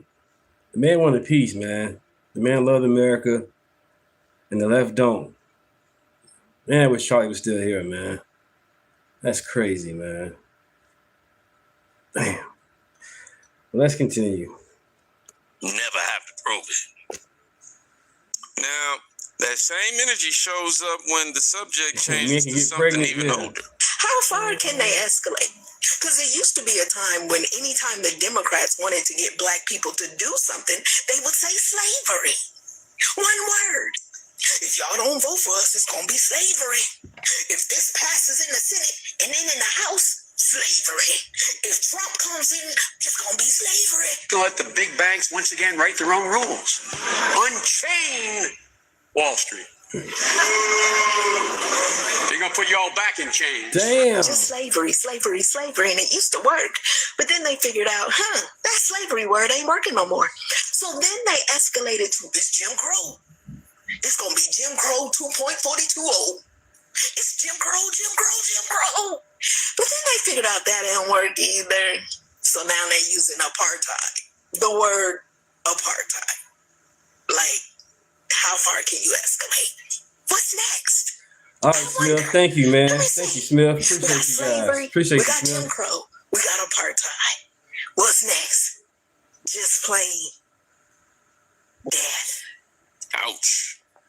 Now, this clip actually makes the first clip, it paints the broader picture of the first clip.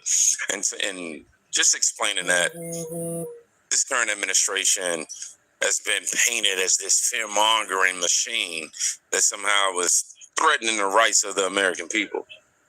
But she's not guessing. She's describing the actual playbook. Every cycle, the threat gets louder and more distant from anything happening right now. The goal isn't to solve anything. The goal is to make sure that fear stays fresh so the vote stays predictable. Now, when the same story has to be retold bigger every few years, it stops being history and starts being strategy.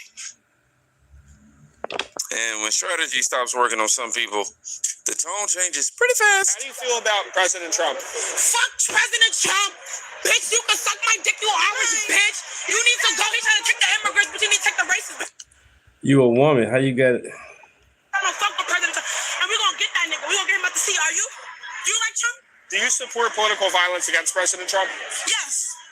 Yes, because of the stuff that he's doing. The stuff that he's doing to the community as a whole, including you, it's not good. Are you white? What has President Trump done for the community? He is taking EBT. He is taking medical aid. He is getting ICE to report the immigrants when the immigrants made America what it was, and Americans are... Get a fucking job. She do all this talking, but you look how she's dressed. She can't be dressed like that overseas. That's what I'm saying. Y'all keep on dissing America, especially the women. Y'all dissing America, but y'all got to wear, as far as overseas, now in America, they want to wear the hijab. It's hot out here. And them hijab, I'm pretty sure it's fucking hot. I know it's hot. How can you do what you do in America, the stolen land, bitch? Do you think President Trump is a fascist? Is what? Do you think President Trump is a fascist? What does that mean? Damn. How do you feel about the assassination of Charlie Kirk? Oh, fuck Charlie Kirk. That nigga need a tie. Bitch, I will beat this bitch up right now. That's my friend. She's talking about she's fucking Charlie Kirk. Fuck Charlie Kirk. He's a racist. His political views did not make no sense. Like, damn. Damn. Wow. See, this is what happens when the only tool left that you have in your toolbox is volume. Once the old line stopped landing, some people just turn dial up. The problem is, volume without direction doesn't persuade anybody new. It makes the room louder and emptier at the same time. Now, that same us versus everybody else energy, it shows up in other places too. Okay, hear me out. This is just a thought. This is in my mind. Why? I don't know if y'all realize it, but us black people as a whole fear of white people. Let me tell you why. I'm gonna go to my hood. What? Fear? What type of shit? Fear no man but God. What's wrong with this woman? If a black person comes to the wrong hood, if you do the wrong thing, if you kill somebody's partner, if you hurt one of their people, they are coming back for you. A Karen can be in your face, a white police officer, whatever, period, can do anything to you. Sometimes the white police are off duty. They have families just like we have families. But we will not touch them. We really hold them at a standard of they are off limits. Really, any other race except our own, we got them off limits. We really hold them to a pedestal. To me, the reason why I think hood niggas really ain't hood niggas, black people really ain't gangster as much as you think that you're a gangster because you are so ready to take your own life. Your own people's life. You are so ready to kill your own. Another race or something can walk straight through your hood and you probably just look at them and like, damn, they go bold enough to walk over here, but you are not going to do anything to them. Now, you might got that few who really, but the majority, I done seen too many dudes who think they so gangster because police officers be off duty. They got off duty time. They got families just like we got families. So when they have hurt one of your partners or one of your gang members or anything that you consider so family, why they never touched? Y'all really not gangster to me. Y'all can kill and hurt me and do whatever y'all want to do, but y'all still will never be gangster to me because y'all gonna let them other people walk, period. And I never understand it. What? Why another race get to walk through your hood, do all types of stuff. I'm talking about y'all might beat them up, jump them or something like that, but y'all will really kill your own, the whole clique, the whole crew, 1 by 1, 10 by 10, family by family members, shoot up that grandmama house. But everybody else, walk. Y'all ain't gangster me. I'm not saying this to start a race war. I really don't give a fuck about race. I really wish that our people will only think of our people. And I hate that sometimes when I do get up on here, I don't want to, I'm asking God to teach me how to do what I do and love how I love without rage. Let the rage be silent. Put the phone down. Stop fucking with it. Stop dealing with it. But long story short, I'll go back to that another time. What this video is not about starting a rage or saying just go around killing everybody. I'm not saying, I'm just saying give your own people the grace that you give the next. That's all. What the fuck? That was a complete contradiction. That's quite literally what you were saying. I mean, so a liberal mind, I'm sure that hit that and go, well, she technically, but we know exactly, we know how to read in between the lines. There was a lot of racism in that. Pure racism. That's what happens when identity becomes the only lens, right? Instead of asking whether the person is qualified or respectful, you know, the question becomes, do they look like us? Just in terms of the reference she made about white people jogging through the black communities or... Yeah, that sounds so stupid. How many gangsters alive right now are in jail? You know? That shit's stupid as hell. Gangster mentality, thug mentality. It's gotten nowhere but jail and grave. Jail in the grave. You know, that only black contractors should be used for local work. But that whole, do they look like us? That road, it doesn't lead to stronger communities, man. It leads to smaller ones that eventually have to explain why nothing around them works anymore. And then it's sad because she's trying to tell people to go out there and kill people. Why don't you go do it? I'm not saying she should go do it, but whatever, I'm promoting it. But it's sad that this woman telling other black men, basically telling black men to go out there and commit murder. That shit's stupid as hell. And some black dude gonna listen to this goofy ass woman. And that's sad. And in Jesus' name I pray that don't happen. That's sad, man. Some people try to rewrite the past so they don't have to deal with the present. These were the findings from Ely et al. In 2008, although they used language to intentionally misrepresent their findings. The study examined mtDNA sequences from 74 samples of the Gullah Geechee, as well as 97 African American samples from the Army. The authors compared the Black American samples to a database constructed of nearly 4,000 mtDNA sequences. These sequences represented every region in the continent of Africa, except North Africa, of course. The study found that 38% of the Gullah Geechee samples could not be matched to any sequence in their African database, and 40% of the African American Army samples could also not be matched to any African sequences in their database. However, what the authors frame as a positive finding for their study is actually the smoking gun. This is very deep in the discussion. Essentially, about 53% of the samples, more than half, match multiple regions in the database. So instead of just matching one single mtDNA sequence, they match several of them. When we're talking about mtDNA, the problem is white guilt too as well.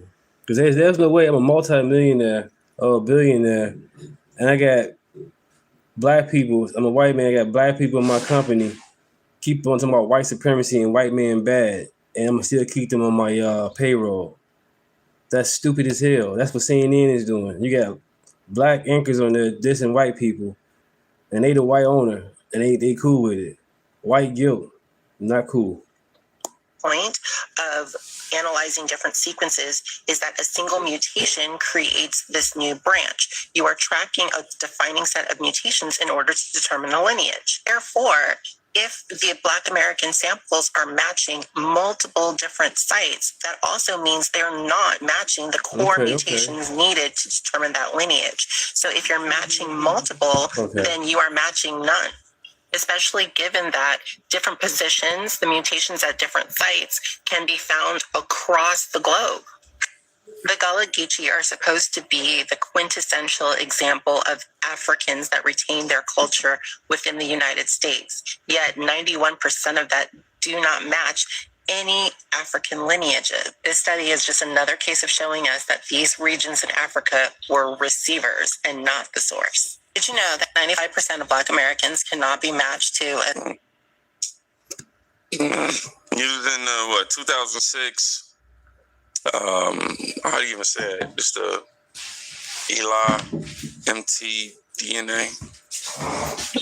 But yeah, using that study to claim 95% of Black Americans can be traced. And so the study gets used like a loophole. The actual data show most maternal lines still trace back to West and Central Africa. The part they highlighted is that many sequences don't match just one ethnic group perfectly. That's not proof of something else. That's what happens when people from different groups mix over generations. Turning that into we were already here is creative, but and sometimes the most honest voices come from people who stop caring about protecting the narrative. We got Charleston White, y'all. Either you love him or you hate him. I intentionally went and had babies with a Mexican because I didn't want my baby to have nappy shout her with a white woman's wig on. It's entertainment to put you motherfuckers down. It's not entertainment. It is entertainment. Rappers sell music. Your daughter's half Black. My daughter's not half Black. She's half Mexican. And you're Black. But she's half Mexican. Her mother, she don't identify nothing with a Black woman. But you're Black. So, but she don't identify with Black. And I teach her not to identify with what her father looks like. And don't be a fool like Black people, baby. Black people are the only people trying to identify with what something look like. Dumb motherfuckers. I intentionally teach my children not to have a Black person mind. I intentionally went and had babies with a Mexican because I didn't want my baby to have nappy shout her with a white woman's wig on.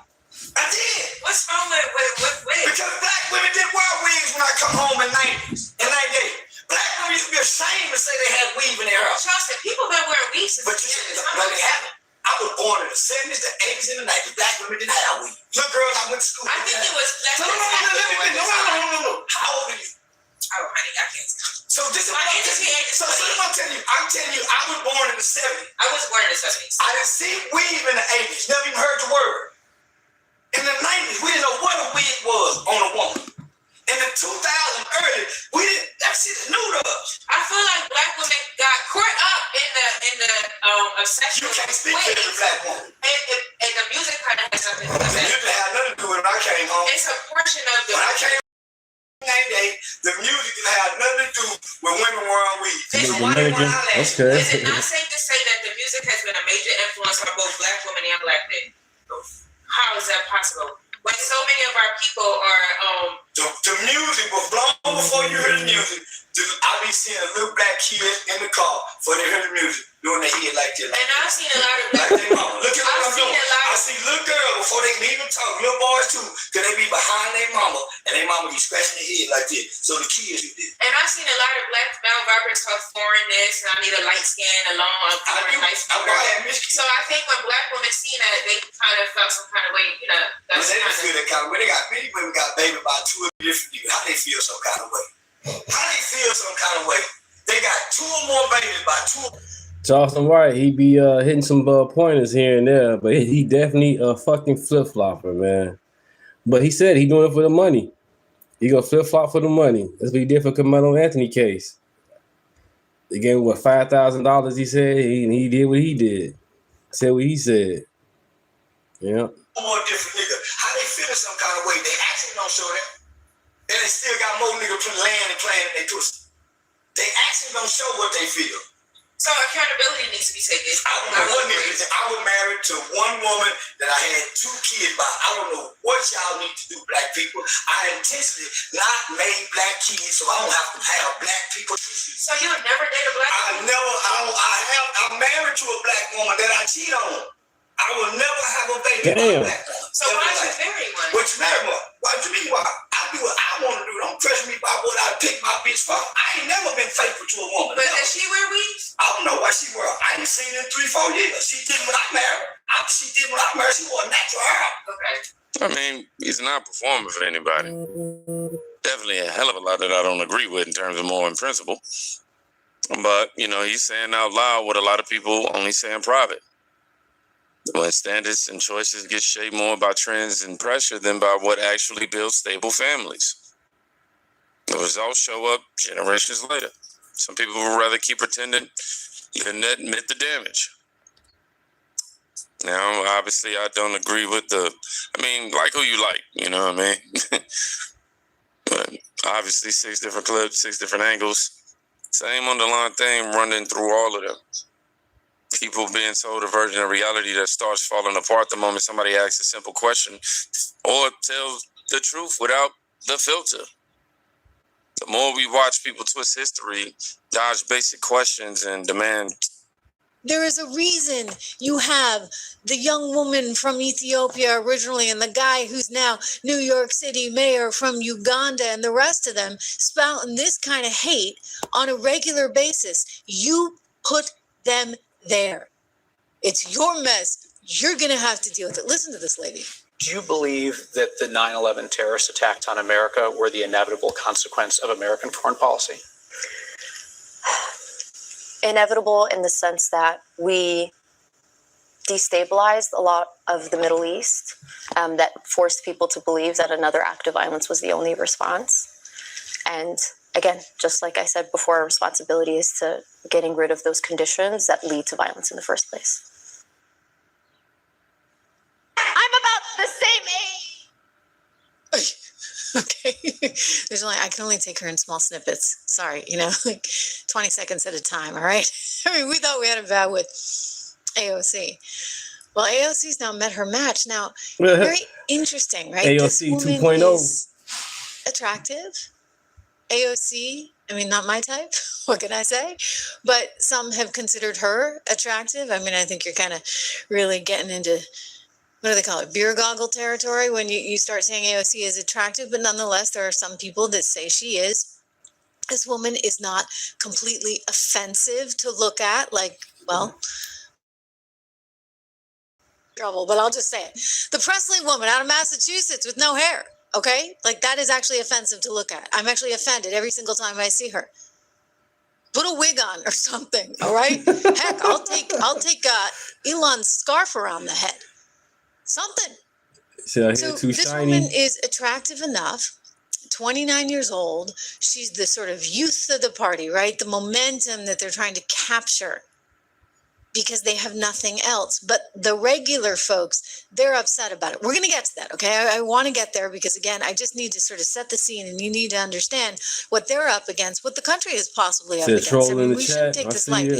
I know that, a lot of us feel, and I second this, that this is actually probably a good thing for MAGA. This is a good thing for conservatives because ultimately, when push comes to shove, America's just not there yet. Just like America's not there on trans, just like America's not there on trans using, women's bathrooms or competing in women's sports, just like they're not there on the pronouns, the 250 different pronouns that the BBC wants to offer its employees. I mean, just like, we're just not there. And the establishment is trying to warn the party overall, like, don't go with the crazies and the commies and the nut job libs, because these extremists are going to land you zip zero nada when it comes to actual control of the government. But, they don't know how to take this advice. Ever. I mean, gosh, even Hillary Clinton came to this advice. She went on one of the late night programs a few years ago. I mean, I want to say like 3.5 years ago. And she told them, hey, we got to get away from this transgender stuff in the bathrooms. And they went nuts on her. How dare you, Hillary, right? How dare you, how dare you, how dare you? And then the upshot is you get these Democrat socialists winning. And all of a sudden, the squad and Mamdami's crew and the 3 he got elected there in New York City are trying to band together and say, well, this is the future of the Democrat Party. Look, Representative Jayapal was just asked by Lindell TV. Well, Playmate, once again, condolences to you and your family and your loss. For me, unfortunately, today's my older brother's birthday. Got his ashes right here. So I'm 43, he'll be 45 today. I'll be 44 November the 10th. He'll be 45 today. But he passed away of colon cancer. Crazy stuff, man. Crazy stuff. And he passed away Christmas Eve. So I'm up to celebrate, me and my wife and family celebrating, and he ended up passing Christmas Eve. So I understand the loss. I lost my mom when I was 9. She was beat, raped, and murdered. Father never met him. And when I did get to find about him, I was 36 years old when I found out about my father's side. It's crazy. Sorry for your loss. Happy birthday. Happy birthday. Oh, Allison, I think her Twitter handle is Allison in the Know, and she's just fantastic. Like, I love this woman. What I love about this woman is that she's always willing to chase down these representatives and just ask the most simple question in the world, which they can never answer. Okay, they absolutely can never answer it. No and she always gets them. And I'm like, guys. No problem. Haven't you figured out who she is yet? Apparently they haven't. You know, they're just dying to talk to a camera. Any camera, send it my way. Representative Jayapal getting caught. Embarrassed again by Allison over at Lindell TV. Take it away. Reason that Donald Trump has to pivot from saying socialist to saying communist now is because socialism is actually quite popular. So yeah, my auntie birthday was yesterday. My brother's birthday today. My grandma's birthday the 18th, and my wife's birthday the 19th. Oh, yeah. Ideas, whether you call it socialism or not, they are very popular across the country. So he's got to attach a new label to it. But I'm not concerned. We're all going to be here fighting for the things that we are for and that we want to deliver for working people. So is socialism the end goal for progressives at this point? The end goal is to. And this is the same woman right here. She want reparations for the illegals. Like, they broke the law getting here, and she wants to reward them with money. That's crazy as hell, man. And this whole reparations thing, once again, Abraham Lincoln had reparations for us, but he got assassinated. Democrat Andrew Johnson shut it down. And they went down from there. You know what I'm saying? But she want reparations for the illegals. That's bogus, man. That's a disrespectful slap in the face. Delivering for working people. Universal health care, universal Thank you for child care, subscribing, you guys. housing Thank you for investments, subscribing. Thank you. A housing bill, by the way, the most consequential in a generation that the president says is a yawn and is unimportant. It is so disrespectful of the things that are happening. And I think, frankly, that's why there's so much support for many of these candidates across the country. You just said socialism. Congressman, you just said social. Wait, okay. Did you see this? So she's like, da-da-da. She got a little bit caught, so she just decides to exit and find her car. And Allison's not going to let her get away with this. Socialism is very popular. Can you name one socialist country that ended well? There's plenty of examples of how these policies make a real difference. And I'm excited to make sure that Americans have the access to them. Thank you. Yeah. Take that somewhere else. Don't bring that over here in America. I don't even think she intended they worked over there. Keep it over there. I mean, wow. No, these policies actually never really work. And, you have only to go out to Minnesota to see how badly they performed in Minnesota. You see, because in socialism or communism, there's no accountability. It's just big government on steroids. There's no individual that's actually acting as some kind of arbiter and, control over capital spending, right? Like we don't have to go through this again. We could. I think if you're here watching this show, the Trish Regan show, you've heard me whack. Yeah, loves win. You're definitely right on that. Loves win. Thank you, guys. Thank you. Thank you for you guys being in the chat. Thank you guys for subscribing. I really appreciate it. We got 2,162 subscribers. Thank you. On about this, and I don't want to get too poetic because we got a lot of news to cover today, but you know darn well this never works, and it results most usually in tremendous tragedy, tremendous poverty, starvation, and death. Okay?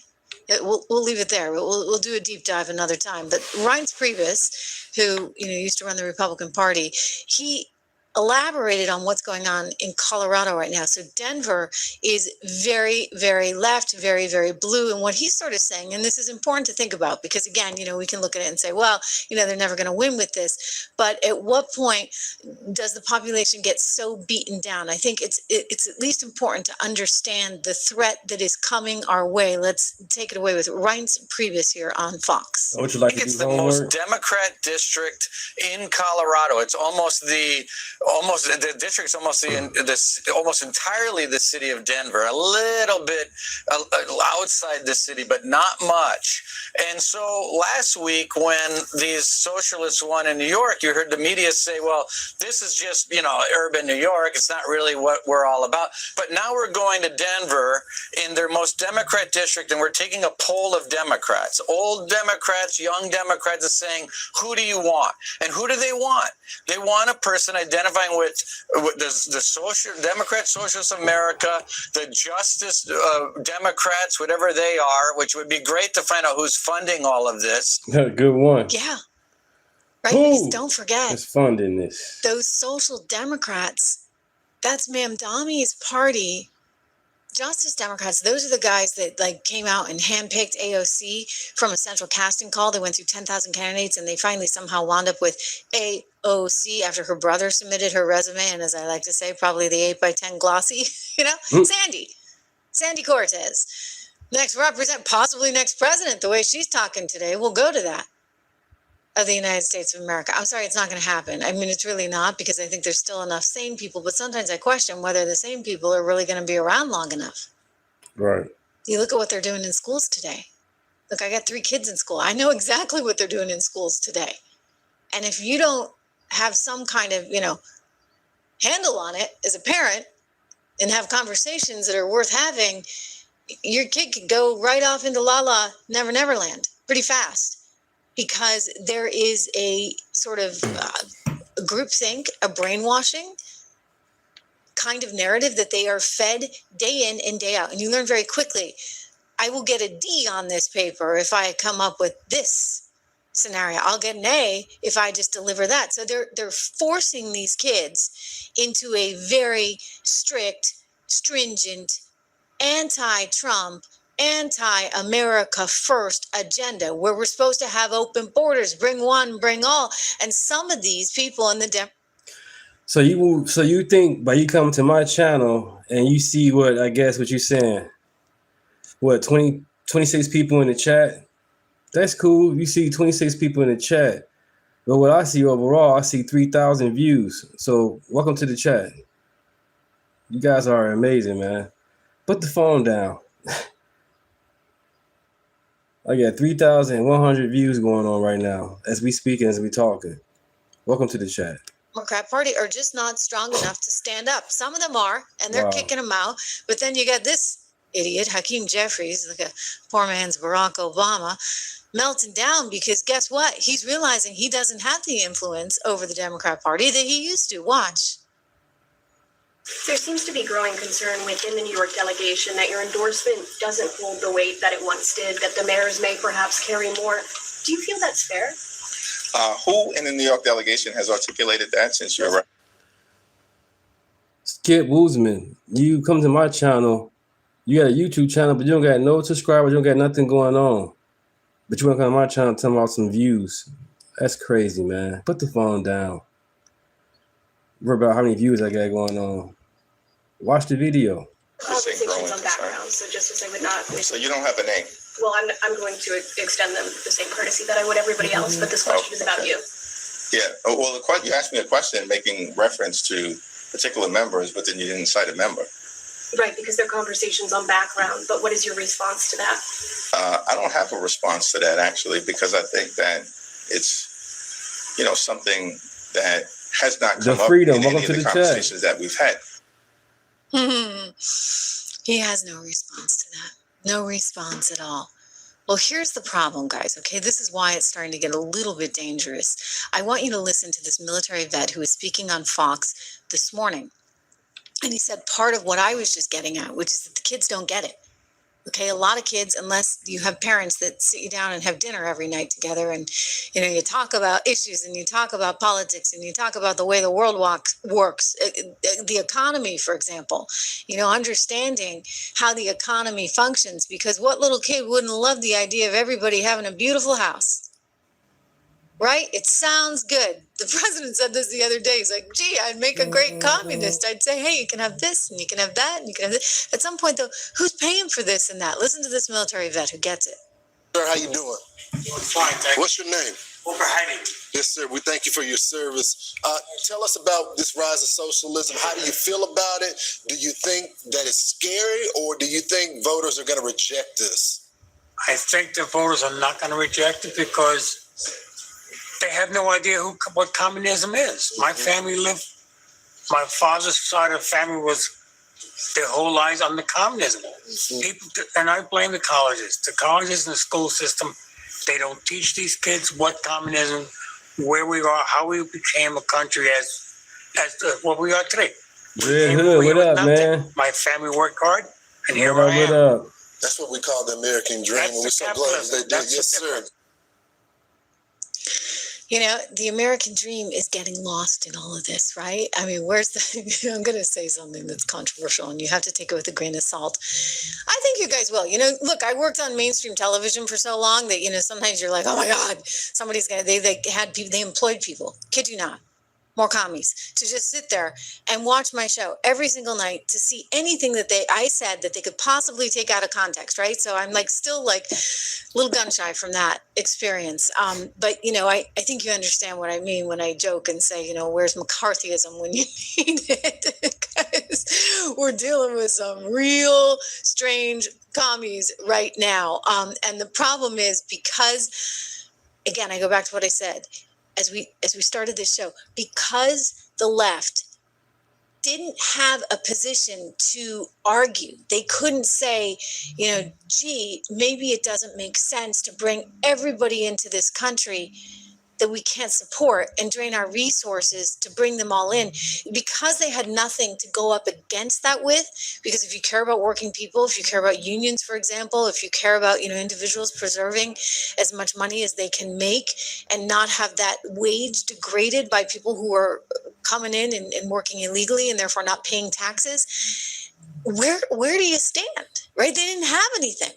So it became all about pronouns and letting men take blue ribbons away from women in the Olympic pool. I mean, or in the University of Pennsylvania. I mean, I will never get over that. Riley Gaines, thank goodness for her and what she did, how she was willing to take on all that hate, and they leveled all kinds of hate on her, right? So I'm not saying, we need to go back to McCarthyism per se.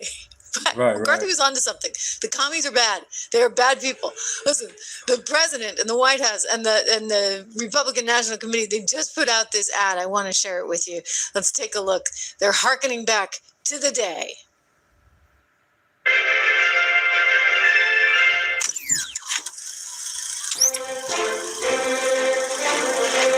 In recognizing a communist, physical appearance counts for nothing. If he openly declares himself to be a communist, we take his word for it. I'm a democratic socialist. You call yourself a democratic socialist? I'm a democratic socialist. Mamdani is a self-described socialist. I am a democratic socialist. Claire Valdez, this is a candidate, again, aligned with the Democratic Socialists of America. I'm a proud democratic socialist. I identify as a democratic socialist, but I'm running as a Democrat. We will replace the frigidity of rugged individualism with the warmth of collectivism. We will prove that there is no problem too large for government to solve and no concern too small for it to carry. You hear that trash? Government. Less government, man. Government do not need to be in control like this. The government is to serve us, the people, we the voters. That's the problem. They get in power and things about them. No, it's about us, we the people. The fudge. If a person consistently reads and advocates the views expressed in a communist publication, he may be a communist. Social media post from Teresa Avila Chevalier's old ex account, including favorable references to communism, Marxist ideology, and authoritarian communist figures. As Eugene Debs once said, If a person supports organizations which reflect communist teachings, she may be a communist. I've been a member of New York City DSA for 7 years. Feed the rich and feed the poor. This is class war. If a person defends the activities of communist nations while consistently attacking the domestic and foreign policy of the United States, she may be a communist. Cuba has a remarkable public health system. We remember Fidel Castro, whose legacy is complex. Sort of the opposite of what the United States has. You know, when Fidel Castro came into office, you know what he did? He had a massive literacy program. Is that a bad thing? There's a lot of dissidents imprisoned in that's right. What's up, Joshua? How you doing? Joshua James. That's what's to the up. suffering How of you doing? Welcome to the Cubans. chat. Particular bullying and the use of sanctions. Like other U.S. policies, the cruelty is the point. It does not help the people of countries like Venezuela. Do you believe that the 9/11 terrorist attacks on America were the inevitable consequence of American foreign policy? Inevitable in the sense that we destabilized a lot of the Middle East, that forced people to believe that another act of violence was the only response. Social media post from Daria Lisa Avila Chevalier. One calls the United States an effing disgrace. If a person does all these things over a period of time, he must be a communist. I mean, our goal is liberation. Our goal is communism. Wow. Okay. Hats off to whoever created that at RNC Research. That was actually phenomenal. I mean, really, that's talent, okay? One producer to another. That's talent. That was really, really good. Wonderful mashup there. I mean, look, they're telling you. They're communists. They're telling you. And yet, again, you look at what Jayapal was out there trying to say, well, they're not really communists, they're socialists. And then when she's pressed on, like, does socialism ever work? She never has an answer for that one either. Look, we know what we're seeing here. They're freaking out about it. And again, we'll get there. I don't think that they have any place to go from here, though, because look at who the energy is with their party. AOC and the new young woman, 29 years old, out of Colorado, and Mamdani and his backup singers there in New York City that all hate America. I mean, whoa. Okay, so the president out in North Dakota speaking today, he just got a little spin on the new Air Force One. That's how he got out there. Let's listen to him because he's making it very clear. We're at 250 years, and you want to know what the biggest threat is right now? Dun-dun-dun. You guessed it. as we're seeing now, communism is the greatest threat to our country, including, I believe this, you know, when I said it, I said, boy, that's pretty severe, but I think it's true. It's the biggest threat to our country, including World War I, World War II, Pearl Harbor, September 11th. I think it's a bigger threat, potentially a bigger threat than that, because it's like a cancer that spreads, and you better stop it fast. We will never let the United States become a communist country. Won't happen. Nope. I don't think the United States wants to become a communist country. I really don't. And by the way, we do have this thing called the Constitution. Sometimes I question whether the same people are really going to be around long enough. You look at what they're doing in schools today. Look, I got 3 kids in school. I know exactly what they're doing in schools today. And if you don't have some kind of, handle on it as a parent and have conversations that are worth having, your kid could go right off into Never Never Land pretty fast, because there is a sort of groupthink, a brainwashing kind of narrative that they are fed day in and day out. And you learn very quickly, I will get a D on this paper if I come up with this scenario. I'll get an A if I just deliver that. So they're forcing these kids into a very strict, stringent, anti-Trump, anti-America first agenda, where we're supposed to have open borders, bring one, bring all. And some of these people in the Democrat Party are just not strong enough to stand up. Some of them are, and they're kicking them out. But then you get this idiot, Hakeem Jeffries, like a poor man's Barack Obama, melting down Brooklyn because guess Barack. what? He's realizing he doesn't have the influence over the Democrat Party that he used to. Watch. There seems to be growing concern within the New York delegation that your endorsement doesn't hold the weight that it once did, that the mayors may perhaps carry more. Do you feel that's fair? Who in the New York delegation has articulated that, since you're Those are referencing growing conversations on concern? backgrounds, so just as I would not. So you don't have a name? Well, I'm going to extend them the same courtesy that I would everybody else, but this question is about you. Yeah. Well, you asked me a question making reference to the member. Right, because they're conversations on background, but what is your response to that? I don't have a response to that, actually, because I think that it's, something that has not come up in any of the conversations that we've had. He has no response to that. No response at all. Well, here's the problem, guys, okay? This is why it's starting to get a little bit dangerous. I want you to listen to this military vet who was speaking on Fox this morning. And he said part of what I was just getting at, which is that the kids don't get it. Okay, a lot of kids, unless you have parents that sit you down and have dinner every night together and, you talk about issues and you talk about politics and you talk about the way the world works, the economy, for example, understanding how the economy functions, because what little kid wouldn't love the idea of everybody having a beautiful house? Right? It sounds good. The president said this the other day. He's like, gee, I'd make a great communist. I'd say, hey, you can have this and you can have that and you can have this. At some point, though, who's paying for this and that? Listen to this military vet who gets it. Sir, how you doing? Fine, thank you. What's your name? Yes, sir. We thank you for your service. Tell us about this rise of socialism. How do you feel about it? Do you think that it's scary, or do you think voters are going to reject this? I think the voters are not going to reject it because they have no idea what communism is. My family my father's side of the family was their whole lives under communism. People, and I blame the colleges. The colleges and the school system, they don't teach these kids what communism, where we are, how we became a country as what we are today. We came over here with nothing. My family worked hard, and here I am. That's what we call the American dream, and we're so glad they did. Yes, sir. The American dream is getting lost in all of this, right? I mean, I'm going to say something that's controversial and you have to take it with a grain of salt. I think you guys will.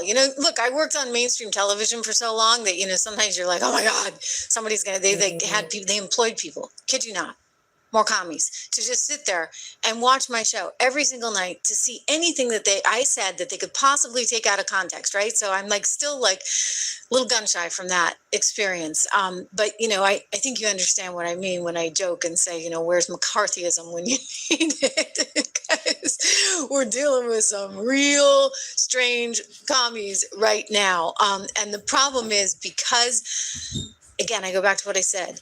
As we started this show, because the left didn't have a position to argue, they couldn't say, gee, maybe it doesn't make sense to bring everybody into this country that we can't support and drain our resources to bring them all in. No Marxists at because all. they We had don't need no nothing to Marxists. go up No. against that with. Because if you care about working people, if you care about unions, for example, if you care about individuals preserving as much money as they can make and not have that wage degraded by people who are coming in and working illegally and therefore not paying taxes, where do you stand? Right? They didn't have anything, so it became all about pronouns and letting men take blue ribbons away from women in the Olympic pool. I mean, or in the University of Pennsylvania. I mean, I will never get over that. Riley Gaines, thank goodness for her and what she did, how she was willing to take on all that hate, and they leveled all kinds of hate on her,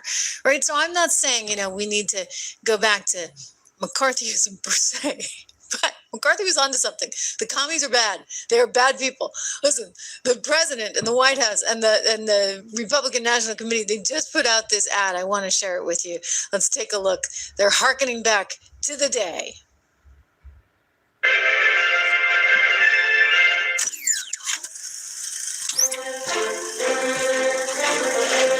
In recognizing a communist, physical appearance counts for nothing.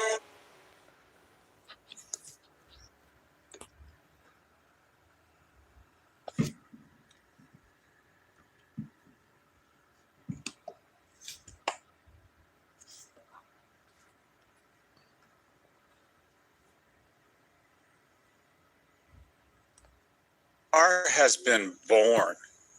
Absolutely. And her name is Daria Liza Avila Chevalier. And when I say a star has been born, she is about to become the most famous Democrat in 2026 because the Republicans are going to remind star has been born. Absolutely. And her name is Daria Liza Avila Chevalier. And when I say a star has been born, she is about to become the most famous Democrat in 2026 because the Republicans are going to remind America, all voters, of the following, that this individual put out tweets saying the following. Kamala Harris, she retweeted a post claiming Israel doesn't exist, separately rejected Israel's right to exist as a Jewish state. In 2022, she blamed U.S.-Russia tensions on the U.S. bullying Russia. She also called Joe Biden a rapist. Oh, and by the way, she believes in abolishing the police, prisons, and borders, and has refused to condemn or refused to say whether a murderer should be put in prison. They call themselves democratic socialists, and that is they want socialism, but they want it achieved through democratic means. Just some historical context of why socialism does not work, even when it's achieved through democratic means. The USSR collapsed in 1991. The GDP per capita, despite similar resources, was 1/3 of the US by the late 80s. East versus West Germany, same people, same resources, standing start in 1945. The West German GDP was twice that of the East by 1990. North versus South Korea. South Korea's GDP is now 20 times the North. Venezuela, we talked about. Socialism doesn't work. There's one candidate, she will be a congressperson from New York's 13th district, who the New York Times asked her if someone murders someone randomly, should they go to jail? Couldn't get her to say yes for that. She says no more police ever, at all, ever. She says our veterans are war criminals. She said Kamala Harris and Joe Biden is so there is a woke mind virus, and I think we found patient zero.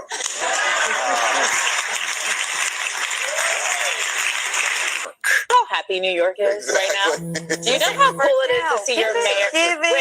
Do you know how cool it is to see your mayor jump in the pool with the kids? Because of the mayor jumping in the pool. Yeah, but I care people, about the future. But he's not trying I care about my safety. I care about my children's life. Homicides are down in New York City. Yeah. Rent freezes are happening. Campaign promises are being delivered. That's the stupid shit ever. You're saying New York is a city of Freezing rent. socialism with a socialist mayor. He's going to drive everyone to Panama. No, he's going to drive everyone he's to Puerto not. Rico. Population. You got how many billionaires are earning legal? Yeah, I just think that like y'all are missing the. If you're a Democrat in the United States, particularly in New York City, Zoran Mamdani is coming. Oh, he's here. And if he's coming, what does that mean for the rest of America? Because I got questions. Where has socialism ever succeeded? If so, tell us where that is. How is it going to succeed in New York? How are you going to sell that in a capitalistic society? You might do it in New York with young voters. What about the people in the suburbs? What about them? You really think this kind of message is going to resonate with them? Because, ladies and gentlemen, what we're talking about here is this. If it resonates within the Democratic Party, but it doesn't have a snowball's chance of resonating in a general election, then you're basically handing the presidency to the GOP in 2028 as well. That's what you're doing, because the party, the Democratic Party, will have been perceived as being fragmented. That's what I'm seeing when I see Zoran Mamdani. So I've always thought I would never get involved in politics. I think you can do more in the private sector. This and what is going on has actually made me pause that thought. I was saying to you, that old Plato quote, if you don't do your public service and run for office, you're doomed to be run by basically dummies. Right. And right now, I feel like that's what's happening. Now, not everyone's getting out to vote. I think what the Democrats have done is they've let the fox into the hen house. Right. And now he's just running rampant and kicking them all out. Right. So it's a scary time. We need leaders to step up. Depending on what day you catch on me in Nantucket, when I roll out of bed, I have a nice ocean view, and it's like, why do I want to ruin my life and get involved in this mess? Because the infighting is good. They went so far left, now they trying to come back left again. They went so far with this socialism crap. They went to burn it down because of Trump. That's stupid as hell. They like Trump to be president forever. That's the problem. The Democrat Party wants short term. Republican want long term. I believe in long term. This quick, fast stuff only lasts temporarily. I know what comes with it, but sometimes I do feel like it's my duty. I can't turn away. I feel like I could make a change. Maybe I do run in politics. So I don't know. It depends on the day you catch me. But let me say this. I spend a lot of my day losing my mind on what's happening right now, especially in New York. Yeah. I mean, you got the Nazi in Maine. This really, really, really worries me. So you might run against Mondani. I would love to run against. If I was going to run, it would be here. Can I win here? I have no idea. I don't know the demographics, whether they get enough votes. There's a lot of people who like me in New York City. I know that. I've done a lot of good in New York City when I wasn't thinking about politics, whether it's the Barstool Fund, pizza places. So it wasn't for show. I've had a real job. I've done real things, unlike these clown politicians who have never had a job and never been in the real world for a day. Right. But right, Joe Biden 50 years, Nancy Pelosi going on 40, Chuck 45. These people been in Congress over 30 years. Term limits, man. I know they got voted back in, but come on, y'all. And y'all wonder why that's just America ain't going good. These people been in power for over 20 years and got nowhere. But they pockets fat. Period. They go in broke, come out rich. And we supposed to be cool with that as an American? Hell no. Not cool. Same thing with these pastors. Pastor come in broke, now they rich. And they rich the wrong way. But that's another story. The people voting for these people who just won are like these young, white, like Ivy League-ish, elite-ish women. It's like, who are they? Like, they'll never vote for me. They'll never believe in common sense. Common sense. Common sense isn't common these days, especially within the Democrat Party. I don't know if you guys knew this, but this Chevalier lady, it's another politician that's never held a job. 14 years of school and transitions right into House seat. This is crazy. So how is they blue collar? How do they know what's going on in the streets? They never been in the streets. Never punched the clock. Never went to a job where I had to put an ID on and swipe in and swipe out. Come on, man. And we electing these people.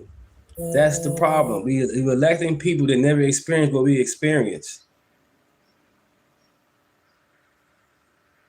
Man. Once again, I was a foster kid. I get it.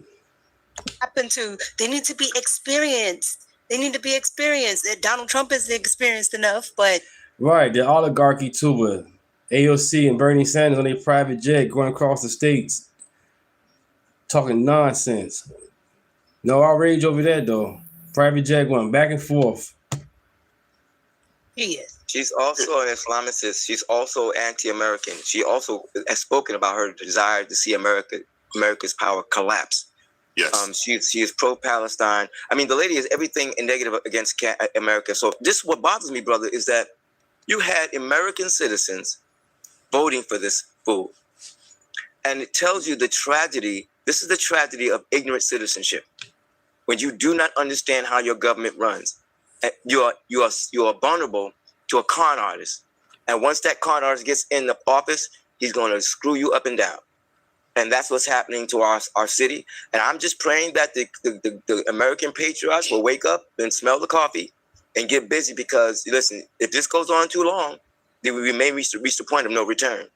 Under 30, white, liberal women and people are the ones who voted for, like I told you, it was 5 to 6% of the voting bloc that is in that area that actually came out and voted for her. So that means majority of the people stayed home and did not vote. Clueless. As I explained, this is how stupid this is how stupid people are, because what happened is they've dumbed these children down so much they don't even use common sense. Yeah, biggest con artist. The people that are running on socialism are billionaires. Mm-hmm. So basically, billionaires are convincing you that capitalism, which got them to be billionaires, is evil. And socialism is what you need. And for some weird reason, your common sense, told you that makes sense. Yeah. This is why I'm concerned for the next generation, because they don't do any research for themselves. They don't think for themselves. They just take what everybody else says. And that is why I will say it again. And I know AT gets mad every time I say it. I don't care. Everyone should not be allowed to vote. If you don't understand the certain things, you should not be allowed to vote because you don't get it. You don't understand math, economics. If you don't understand government. What about the constitutional test? What happened to that? They're not taking the test no more to graduate? Or at least be taught the Constitution at all? Wow. What happened, man? What happened? We let these people come into, these activists become teachers. And they teach our kids all this wrong BS, man. All this Marxist stuff, man. When I was growing up, I was told that socialism and communism is bad. Now it's good. Oh my goodness. We know it's bad. If you don't understand these simple things, you should not be able to cast a ballot, because all you're doing is picking a popularity contest. Thank you, Black Guy 9. Appreciate you, man. Catch you later, man. Why would you want to get rid of jails? Where are all the... Yep, I'll be going live this weekend with you guys. Gotta go to work first, but see how this weekend play out. I'll be going live and shooting some videos. Unalivers, the grapers, the thieves, where are they supposed to go? Where exactly are they supposed to go when they commit these crimes? I just run amongst the She didn't have an answer for that when they asked her. No, she didn't have an answer for it. Who is she? Because let's just say she makes it to the House of My wife Representatives. studied for her citizenship. So she's gonna walk through the streets. No one's gonna protect her, right? Because she doesn't believe in police. She should have a posse. Oh no, it's not for her. It's for you. She should have no protection. Have a posse with her. No protection, because she don't need police. No, they always do. They always do have protection.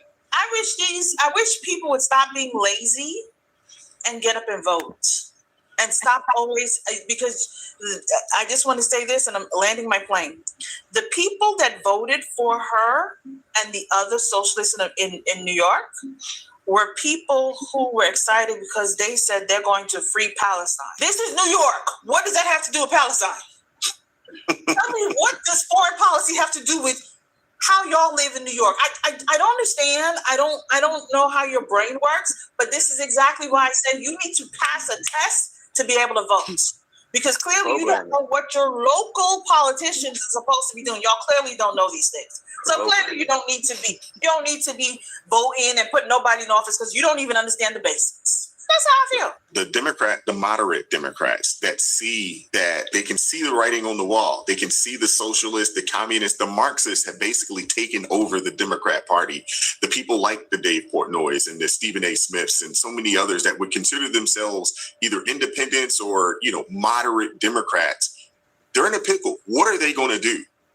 Now that they know that this is the direction of the party, are they going to move to this side of things, or are they going to begrudgingly continue to support the Democrat Party, even though they know that the direction that they're going is a net negative for the country?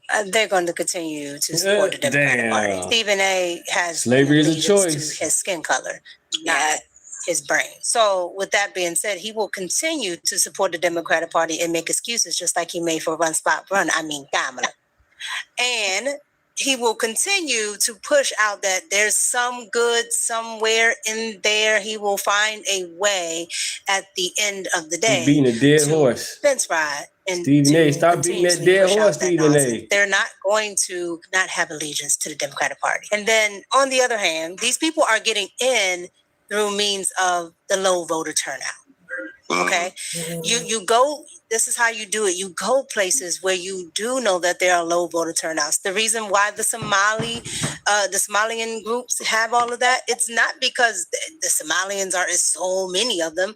No, they went places where they understood the population. See, even though they are dumb, they're not that dumb, meaning they understand. Their groups have organizations that understand where certain pockets are that they can infiltrate, right? Where they can get in.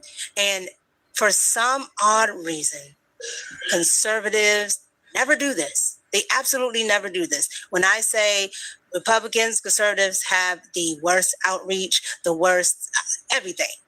They are so by the book that they're not looking at the landscape, the playing field, right? And you can continue to be by the book, but you're not playing with the same hand. If you look at California, they're not doing fraud technically because it's the law, but it's set up in a way to make fraud easy. Welcome to the chat, Lil Luke. So what do you do with that type of game? Because they're going to continue that. They're not going to stop. New York is doing the same thing, setting it up. Oh, why am I freezing rent? Because I already know that there's laws on the books that say, hey, if the landlord doesn't pay the rent and they got all these fines because the building is messed up, dilapidated, going down, and they can't fix it, well, now the inspector gets to close your building down, and we already know the government takes it from there. Boom, you have governmental housing, easy like that. You get to take property, and it was legal. Nobody just took it, so nobody can cry and complain. Like, they're playing a different game, and nobody wants you makes them mad. even the people that say they don't like it, because at the Hey, chat. I have no problem with sharing my platform with you guys. If you guys want to have a panel like this panel, we can do it. I'm here for that. I have no problem with having a panel just like this panel. We can do it. End of the day, the Democrats they want to remain in power, even if it's at their peril eventually. But they understand, at least the ones that are in power right now, they're on their way out. Nancy don't care. Chuck don't care. Even the rhinos. Mitch don't care. They got their money already. They don't care. So when I use my podcast, I use Riverside to upload and to push my videos out. I use Riverside. Barry, he don't care either. Okay, he has a whole museum, no library because there's no documents. But he has a whole museum over there, and he does not care because he's already a multi-millionaire. So to keep what they need to keep, they need socialism. They need these dumb people to do exactly what they're doing. So if conservatives want to get in the game, they got to start playing the actual game that's being played. Not the one that's supposed to be. They're not going to leave, and this depends on race. Dave Portnoy has a better shot at figures, so they'll have to say it, that he would vote Republican than Stephen A. Smith. And the reason is because white people will not exact a consequence for him in doing it. Liberals will, but white people won't. The problem with Black people is because Black people are overwhelmingly liberal. The consequence for Stephen A. is much more severe. So when Bill Maher talks about the woke mind virus, I know coined by Elon Musk, let's actually call the woke mind virus what it is. That is liberalism. Liberalism is the woke mind virus. That's the real name of the woke mind virus. And it does enact consequence for those people who cannot adhere to the tenets of liberalism.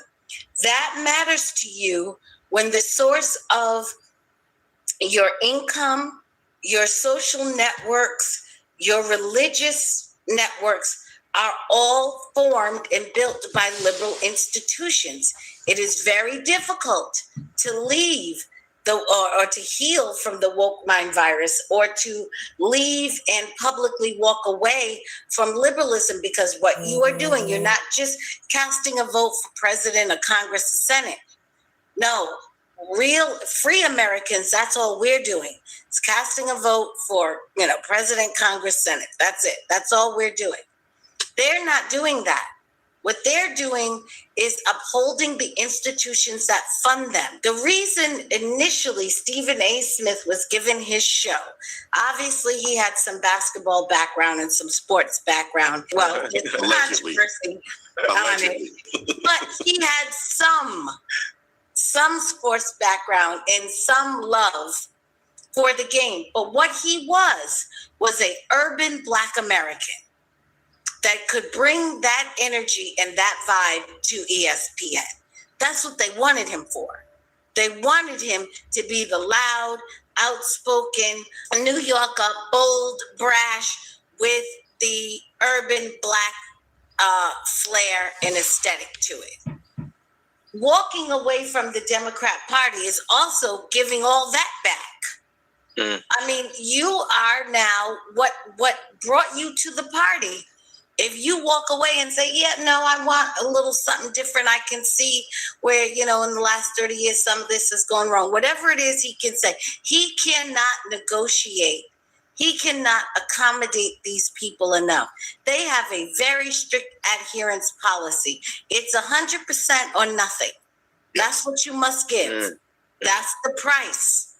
And I think Dave Portnoy, both of them have enough money. So this is not a financial consequence. The fact of the matter is, free people, and in this case, Dave Portnoy, because the white community, there are significant numbers of white people that are not infected with that virus. It minimizes the consequences he would suffer if he would make a change. Stephen A. is too afraid to find out what the consequence would be for him, because it's not a financial consequence. Him and nobody for 3 to 5 generations of his is going to starve. So that's not the issue. But the doors that will be locked are the social, maybe political, maybe networking. And I think in Stephen A.'s case, it's even more just social.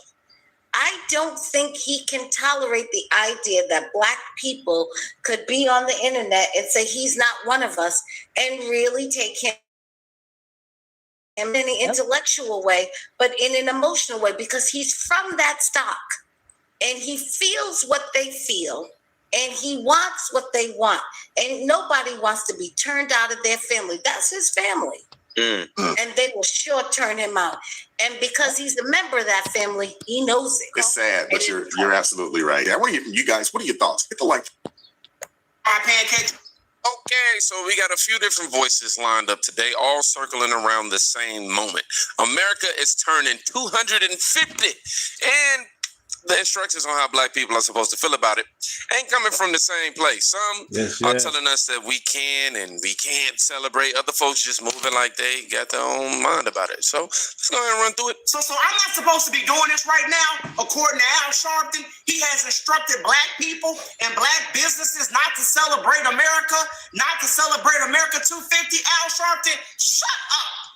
I am so sick of this hate for America. Michael, if you don't like it, then leave. You have plenty of money to get to stepping, but you don't get to tell me that I don't have the right to celebrate America because I'm a Black man and because slavery happened hundreds and hundreds of years ago. I was not a slave. Nope. I was not a slave. You were not a slave. Nobody living today ever in this country. If you live in America, if you were born in this country, you were never a slave. Get that out of your head. Get that out of your head, okay? Nobody living today owns slaves. So stop attacking white people for something they did not do. I'm so sick of it. I'm sick of people coming to me telling me I shouldn't be celebrating America because I'm a Black man and Black people, we was slaves. We didn't have our freedom. We didn't have no rights. You got rights now. You got freedom now. So the MasterCard, that's a good one. What the hell you mad for? America is the greatest country in the world. Is it perfect? Nothing is perfect. Life is not perfect. That's just not how life works. Okay? That's not how it works. Everybody want to be in America, though. Everybody love this country. Besides, a lot of people love this country. Besides some of the people who live here, who want to divide everybody and get everybody to hate America, but you're not going to get me to do that. So I'm celebrating America. And yes, Al Sharpton, yes, my company, yes, I'm a Black man, so I guess you can call it a Black business. I can just call it an American business. But I'm celebrating America. And there's nothing you can do about it. Stop trying to get us to hate this this country. I love America, y'all. I love this country. I feel so blessed to be here. I feel so blessed that I was born in America, because this is one of the only places where you could go from, listen, I have been through a lot in this country. But because I'm in the greatest country, I was able to go, and I'm going to keep sharing this story because people need to hear it. I'm sick of people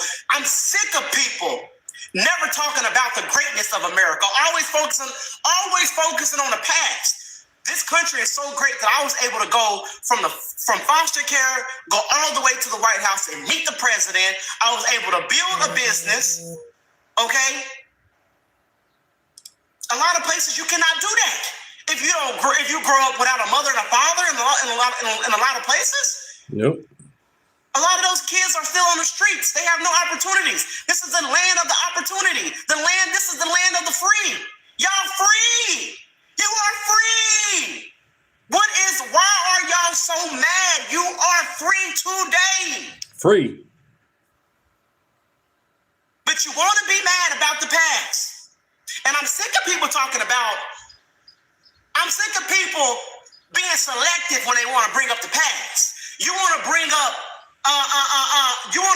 white people purchasing slaves and bringing them to America, but you don't want to bring up the fact that black people sold other black people into slavery. So miss me with the bull crap, because y'all don't want to talk about, y'all want to bring up the past, but you want to cherry pick what you bring up. You don't want to talk about the fact that a lot of our ancestors that were sold into slavery were already slaves. Did I just say we didn't come from kings. We was not kings. We were not queens. We were none of that. We were slaves. I said that earlier in the chat. Why does everybody keep on celebrating that shit? No, they were slaves. Slaves. The fuck? And then the Democrat Party, y'all and liberals, y'all don't like kings, remember? No kings. What happened? Right.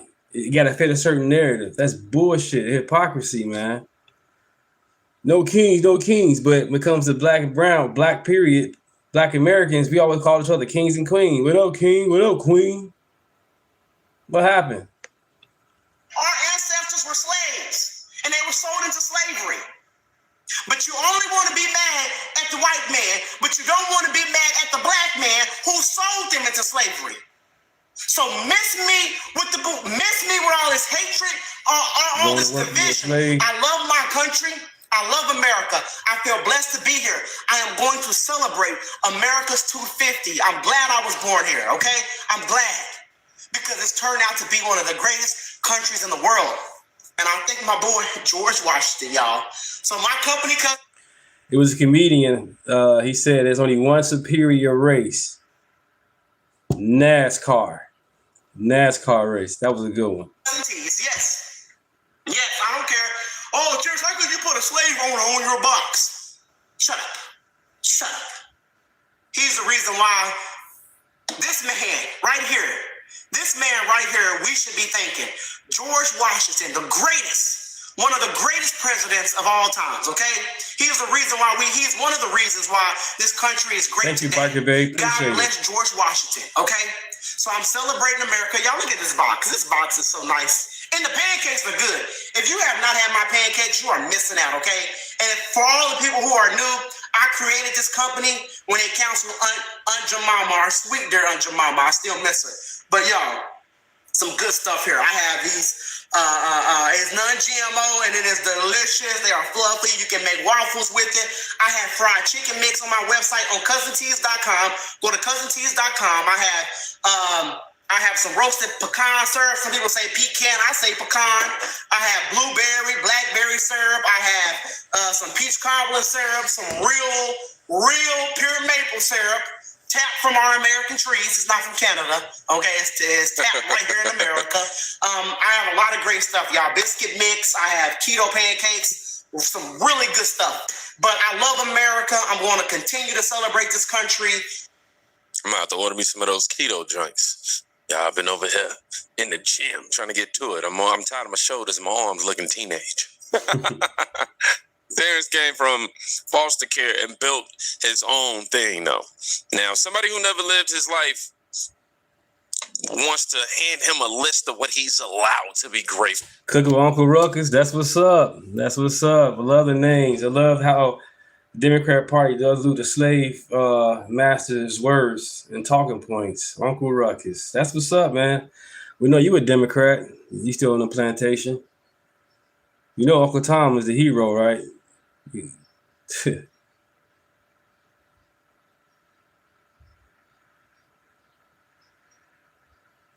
Well, he said sell it off. Yeah. Get this money. Get this money. That's why I love America, because it's capitalism. Real. That's crazy how George Floyd is a known criminal and doing drugs and fentanyl. The man got a statue. Few statues in a mural. Crazy. For thou sharptons, as he says. That's a bold assumption. That your pain gives you the right to manage somebody else's pride. He ain't buying it. He put George Washington on his pancake box because the same country that had slaves also made space for him to own something. Both things can be true. He just refused to let one cancel the other out. But when you decide for yourself what you're thankful for, sometimes the same people who claim to speak for you start treating you like you switch sides. Danielle posted, rapper Ice Cube says as soon as he left the Democrat brand of politics and became an independent thinker, he began getting blacklisted. Quote, The View, I've been excluded on Oprah. I just want to do right by the people. It's time to cancel it's time to cancel the cancel culture. Let me make sure I get that right. So Ice Cube, he basically said it pretty simple. Once he stopped moving how they expected, the invitations stopped coming. You know, he mentioned The View, Oprah, you know, and all that. It wasn't about the work. It was about the politics. That's the quiet tax on having your own thoughts in certain rooms. You can still work, still create, still get paid. But the inner circle lets you know that you're no longer in the club. You ain't a part of the cool club anymore. And a lot of people would rather stay in that club than say what they actually think. So I commend them for that. You know, that same gap, it shows up when you look at how different groups actually feel about the country they're standing in. Congressman Hunt, a recent poll said only 29% of Democrats are proud to be an American. What's your reaction to that? Only 29% of Democrats are proud to be an American. As a Republican, our percentages are probably way higher than that because we understand that we live in the greatest country in the world, and this 250-year experiment is something that can never be duplicated, and it's the greatest government experiment in the history of man. So the fact that you have such a low number of Democrats that love this country, it really kind of speaks volume as to where we are culturally. Look, this is the 4th of July coming up here. This is the 250th year anniversary of the greatest country in the world. This should not be a partisan issue. Every single person should be proud to be an American. And right now we're celebrating the World Cup here in the United States. What I'm seeing over and over again are so many people that are from all over the world. They get to visit this country and they can't believe how good we have it. We aren't perfect, but this place is as good as it gets, and she is worth celebrating. Congressman Hunt, a recent... Now, the poll she referenced only said 29% of Democrats are very proud to be an American.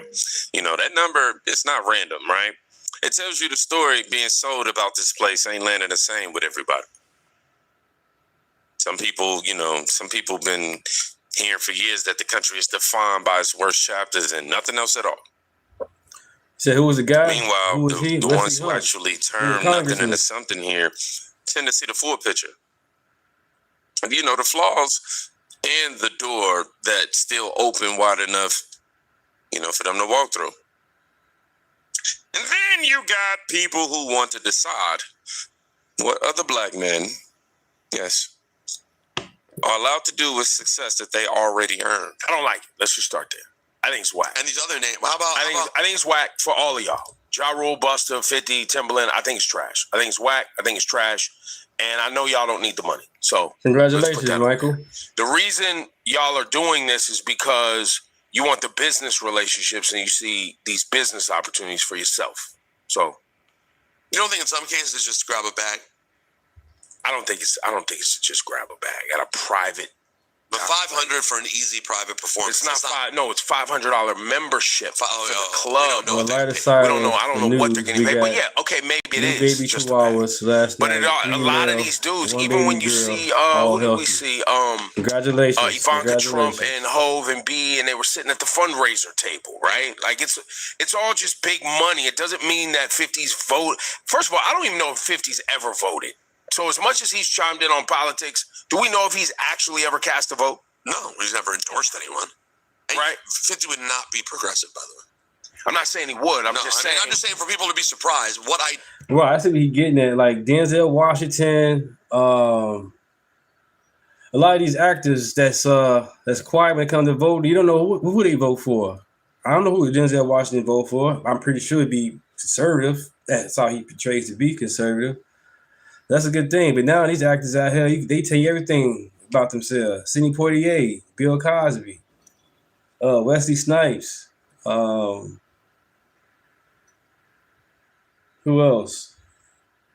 Yeah, a lot of these actors, you don't know what they are. But now we know. They wearing on their sleeves. That's crazy. I mean, it's not crazy. He said, none of your business. Yeah. Oh, perfect example, Michael Jordan. Michael Jordan was like, Republicans buy my shoes too. So he's, you know what I'm saying? He stayed out of that too as well. Michael Jordan stayed out of it when it came to this. Because you're a celebrity in the spotlight doesn't mean you got to tell the whole world what you think or do. Some things keep to yourself. Deals has he ever espoused that would make you think he's like on board with like great progressive ideology? Exactly. Right. You can't. Right. They get paid to lie. They get paid to pretend to be something they're not. You're right. You can't trust them. And then there's a good example is this movie. I'm pretty sure you guys seen it, Mrs. Doubtfire, when Robert Williams was in court and he wanted custody of his kids or wanted to see his kids, and he gave the judge a real good speech, man, heartfelt, made you want to cry. And the judge was like, you know what, I like your speech. I see where you're coming from, but by you being an actor, I really can't trust where you're coming from because you're an actor. You lied, you know what I'm saying, to your family that you was a woman, and you wasn't. You was a grown man pretending to be a woman, Mrs. Doubtfire. And the judge was like, "Nah, you can't grant you to see your kids." So it took the mother to have a heart to let Robert Williams see his kids. But that was a good one. How the judge like, I don't trust you because you're an actor. Check it out. Nothing. No disrespect. It's just true. So I have zero expectations, but I think it's whack. I think it's trash. Especially at a time where the communities that all of y'all come from, are dealing with the fallout of all of this BS. That's really the piece for me. Well, and think about the people that are celebrating it. Think about the kind of people that are there listening to you. Right. In 50's case, do basically. Right. Once again, you're right. Hollywood don't live the life we live, and these politicians, they keep on getting voted in, don't live the life we live. At least, you know what I'm saying, if they don't live the life we live, at least understand it, resonate with it. Like Donald Trump never lived the life we live, but the man somehow connects, you know what I'm saying, connects with us. He understands us. We understand him. So it's not that hard. But people want to be, you know what I'm saying, victims and their feelings. Facts over feelings, man. Facts over feelings. You know what I'm saying? When I voted for Trump, I voted for Trump to do what he's supposed to do, put America first and be an American. That's what he's doing. I expect the man to be my father, my messiah. I want the man to do what he's supposed to do as a president. And if he don't do what he does right, pray that he do. And that's the problem too, man. Nobody praying no more. Everybody just getting their feelings. Problems are praying. And having faith that God get it done. What happened to that? If Trump ain't doing what you want him to do, pray that he do better. That's for any world leader out here. Pray for them to do better. Up gangster rap. Think about like the kind of people that are enjoying it. Like that's literally that. What part of the game? If he only does 21 questions and then the club. Okay, fine, cool. But once you start going, if you do What Up Gangsta at Don Jr.'s club, doing What Up Gangsta. You played yourself. He's doing it. What up, thug? Boom! Katie Miller. Boom, boom, boom. That's what's going to be happening. Stephen Miller. Well, that's the other trash part about this whole thing. You know the crowd sucks. Oh. Right, I get everybody saying we all independent, you know what I'm saying? But you can't say you're independent and you still voting one way the whole entire time. I'm not a Democrat. I'm an independent, but you keep voting Democrat. That's crazy. And that's what Stephen A. doing. He keep on saying that he's moderate, he's this and that, but yet he keep on voting for the same monkey ball.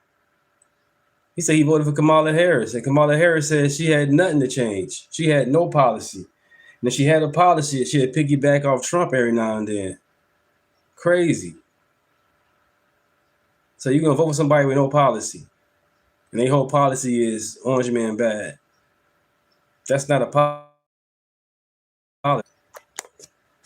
Nah, you know the crowd is all pale pink, no rhythm. You know it is. That's not nice. There are many whites who have enjoyed 50 properly. No, I said that crowd. I know, but that's why it's not even about their race. That's cheap. I didn't bring up race. I brought up complexion.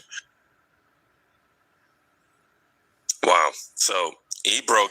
Yeah, a lot of Americans don't know that we got 3 branches of government. They think it's only 1 or maybe 2. So again, when it comes to educational system, they're not teaching these kids the Constitution. And when I was in 8th grade, I had to pass the Constitution test to graduate.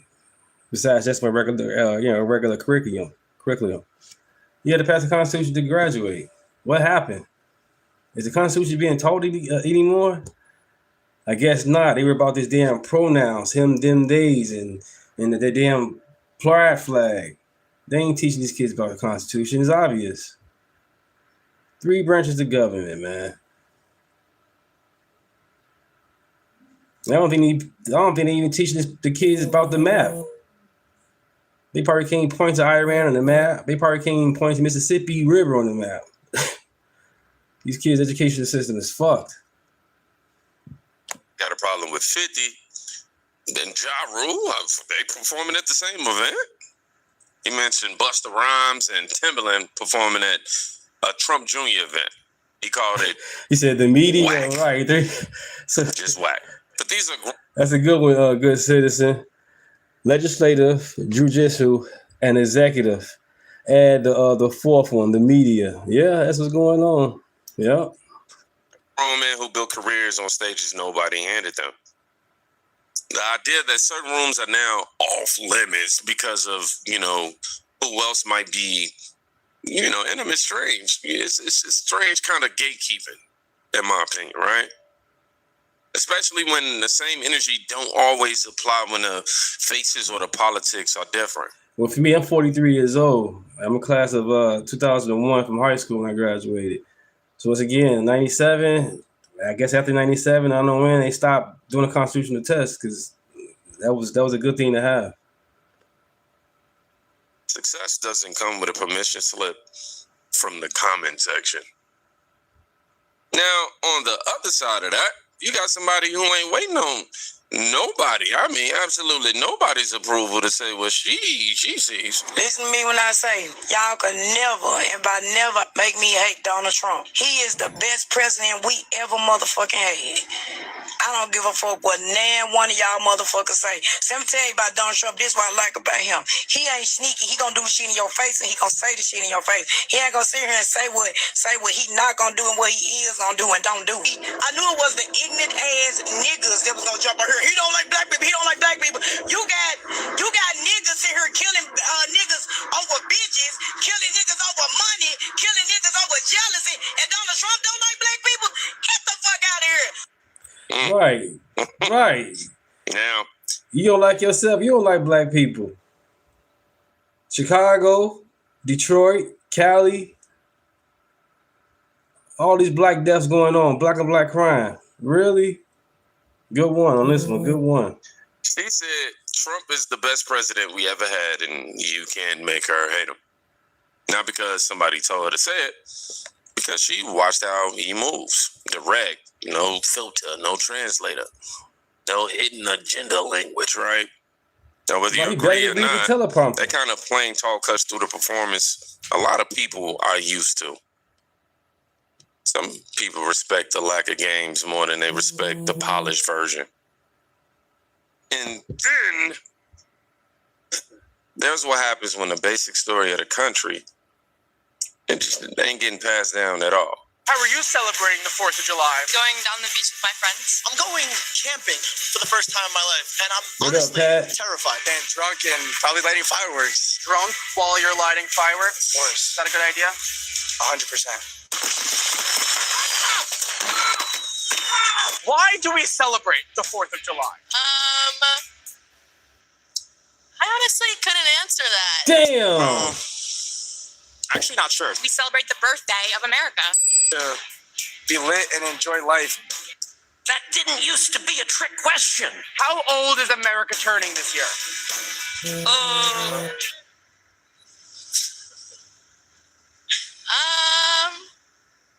I have no idea. 58? 58. Is it actually? No. 250? Where do we declare our independence from?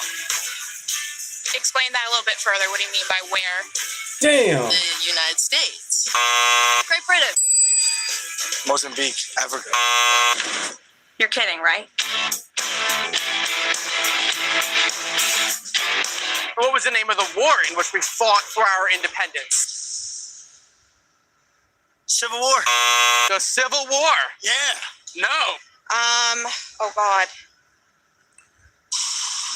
I actually don't know. The Rev. You belong to a group. bro, I don't know. Right, this French is a group and chat. Indian This is what this is, a group War chat. II. You belong to a The group Revolutionary War. Damn. You know, I think that, What was the name of the general that led us to victory in the Revolutionary War? Damn. Does it begin with an A? Washington? General Lee. Hitler. It was not Hitler. Then I have no idea. I thought it was obvious. What year did we declare our independence? This is a very wild guess. The 1920. 1786. 1776. 1654. Higher. 1730. Higher. 1748. Higher. 1778. I didn't do well in school. Democrats, they like to say Donald Trump is a king, but we know we don't have kings in this country because we kicked a king to the curb. What was his name? Oh my God. Might need some multiple choice here. King Tut. Damn. King Charles or something? Neptune? King George.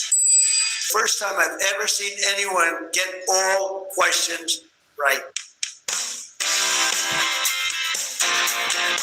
Who signed the Declaration of Independence? William Shakespeare. Lincoln? Benjamin Franklin. George Washington. John Hancock. John Wick. George Bush. Let's say George W. Bush. No. What's your birthday message to America as we celebrate 250? Happy 4th of July, happy 250th. Celebrate and have a beer. Everyone go light some fireworks and maybe blow some heads off. What do you want to tell Jesse Waters? You're on his show on Fox News. See you on my parents' television all the time? Do you know who I am? A handsome man. Thank you. Here's Johnny. What's up, Johnny? Young folks on the beach can tell you who we declared independence from. One said Africa. Damn. Another one said that George Bush signed the Declaration. Man, when they turn into trivia, man, the country stops being something you inherit and starts being something somebody else gets to explain to you. New York City just got worse. Last week, I signed an executive order focused on protecting workers from the hazards of heat. Our administration is hard at work, developing guidelines that will keep workers safe. While we finalize these guidelines, I want to urge all employers in New York City to develop those plans to protect your employees. It is not enough to say that they can take breaks when their paycheck is on the line. Workers cannot cool down when they have quotas to meet. And to every business owner, please set your thermostats to 78 degrees. to alleviate the stress on our power grid. So after accusing businesses of treating their employees terribly, he tells them to make it so hot, no one's going to get anything done. To alleviate the stress on our power grid. Every worker in New York City has the right to a safe workplace, and that includes safety in extreme heat. For New Yorkers looking for other ways to stay cool, our Parks Department offers hundreds of spray showers and thousands of drinking fountains across the 5 boroughs.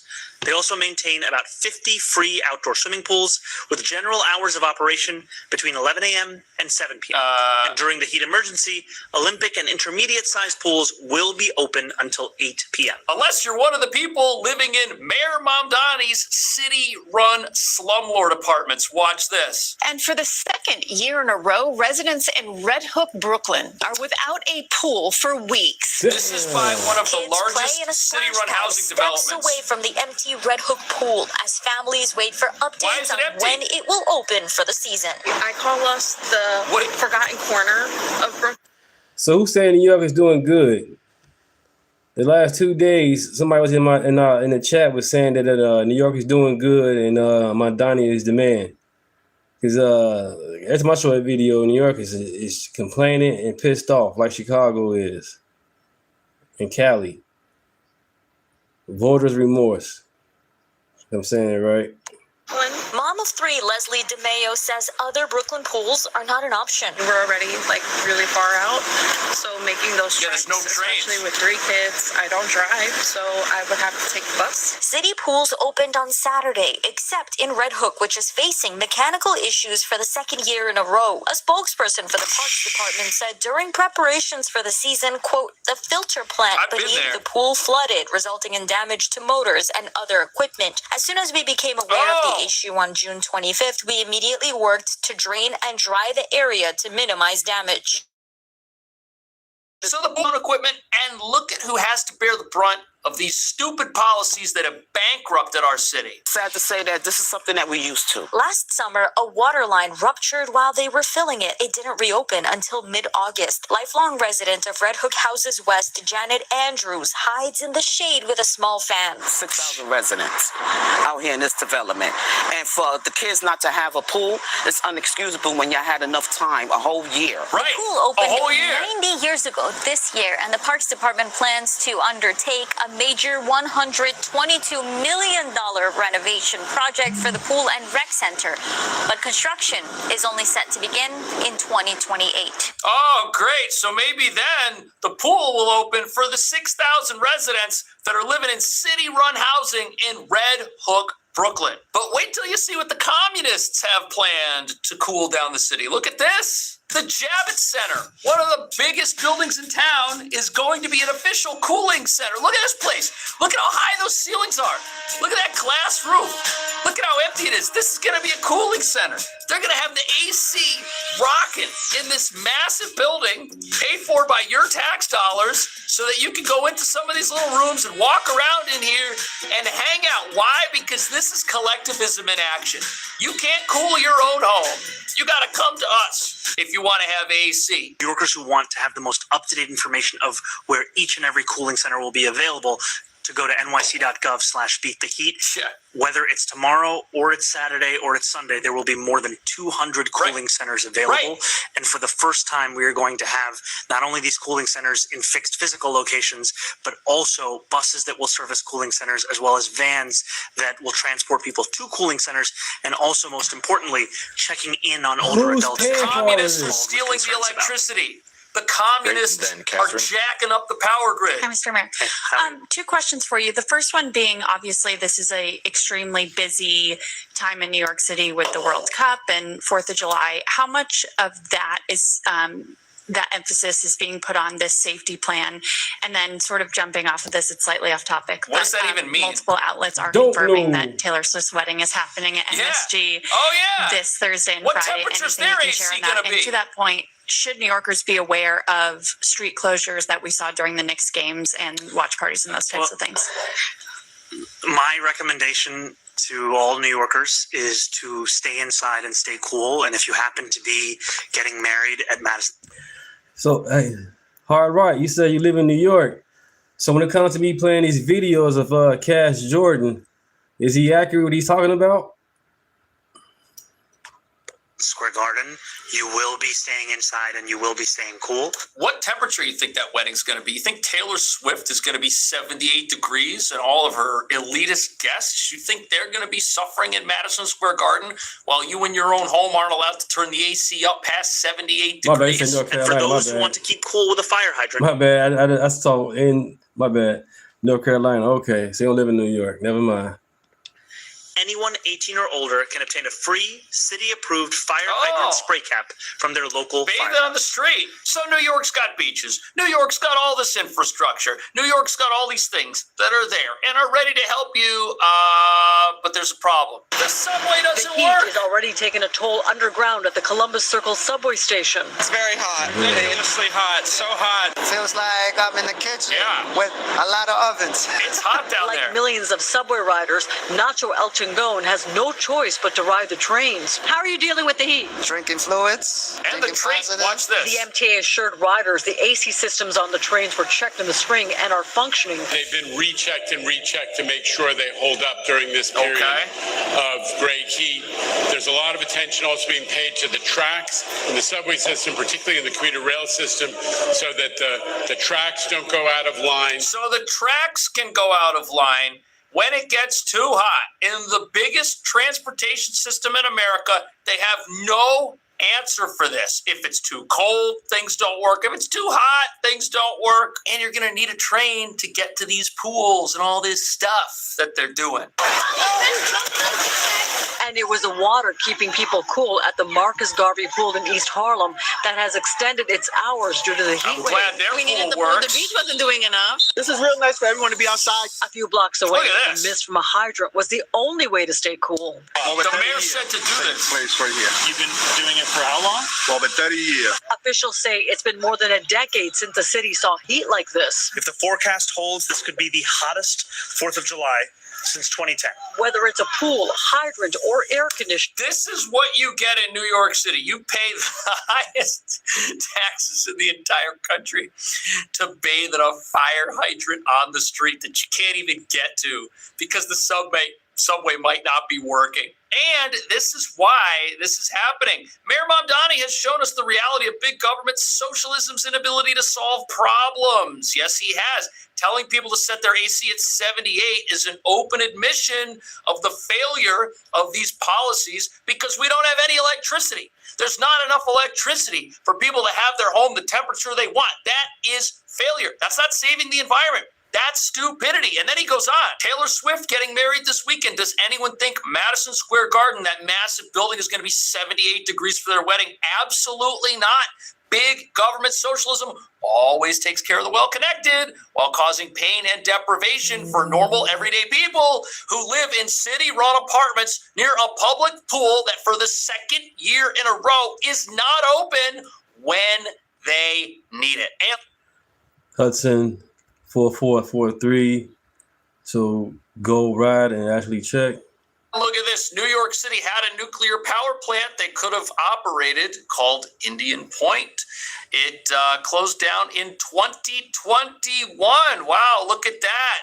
That's great. Let's shut down all the power plants so that we don't have any power when we need it. And then we can tell people what temperature their house needs to be so that there are not brownouts. And the crazy thing is, these officials, they admit this. Here's the mayor saying, oh, the power grid's working overtime. Well, why is that? Why is it working overtime? Why does it have to work overtime? Why does it have to work so hard?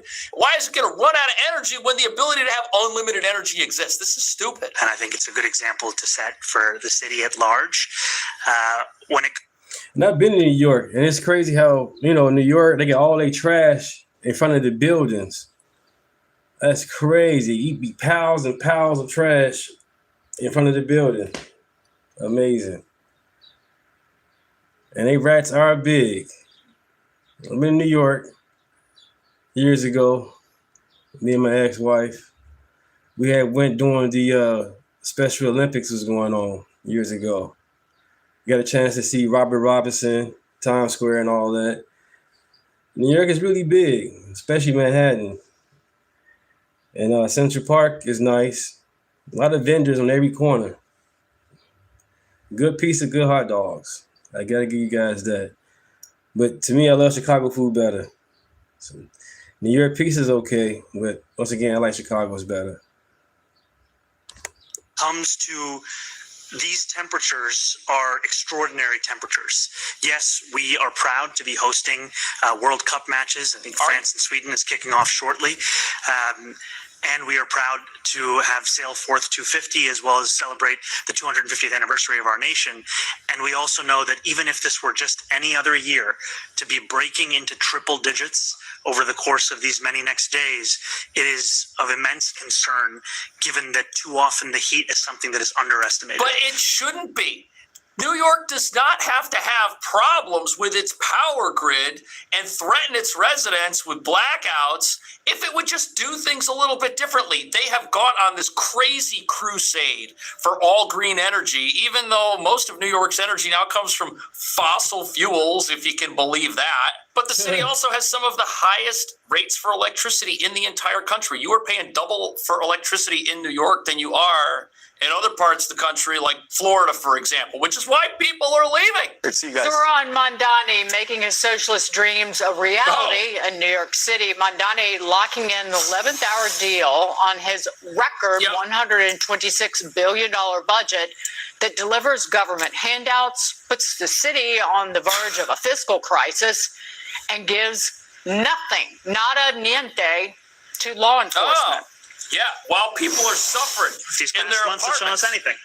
It is that socialists not only understand economics, just as well as the capitalists who came before, but that we can solve their years of mismanagement through an embrace of our principles. We will return to this budget as a reminder of how much more is made possible when we shake off the shackles of the status quo and pursue the transformative change that New Yorkers deserve. Bathing in fire It means finding hydrants? efficiencies, it means cutting waste, and it means taxing Pools the that rich. don't work, people The rest of the country. It's too laughable. You're not cutting any waste either, bucko. The country better be watching. How does the city have $125 million to spend on nonsense, but it can't even run itself? But we don't have any electricity. This is literally the stupidest run place on planet Earth, and it's just getting worse. We really have no choice. The only choice we have to tax the rich in order to pay for all these things.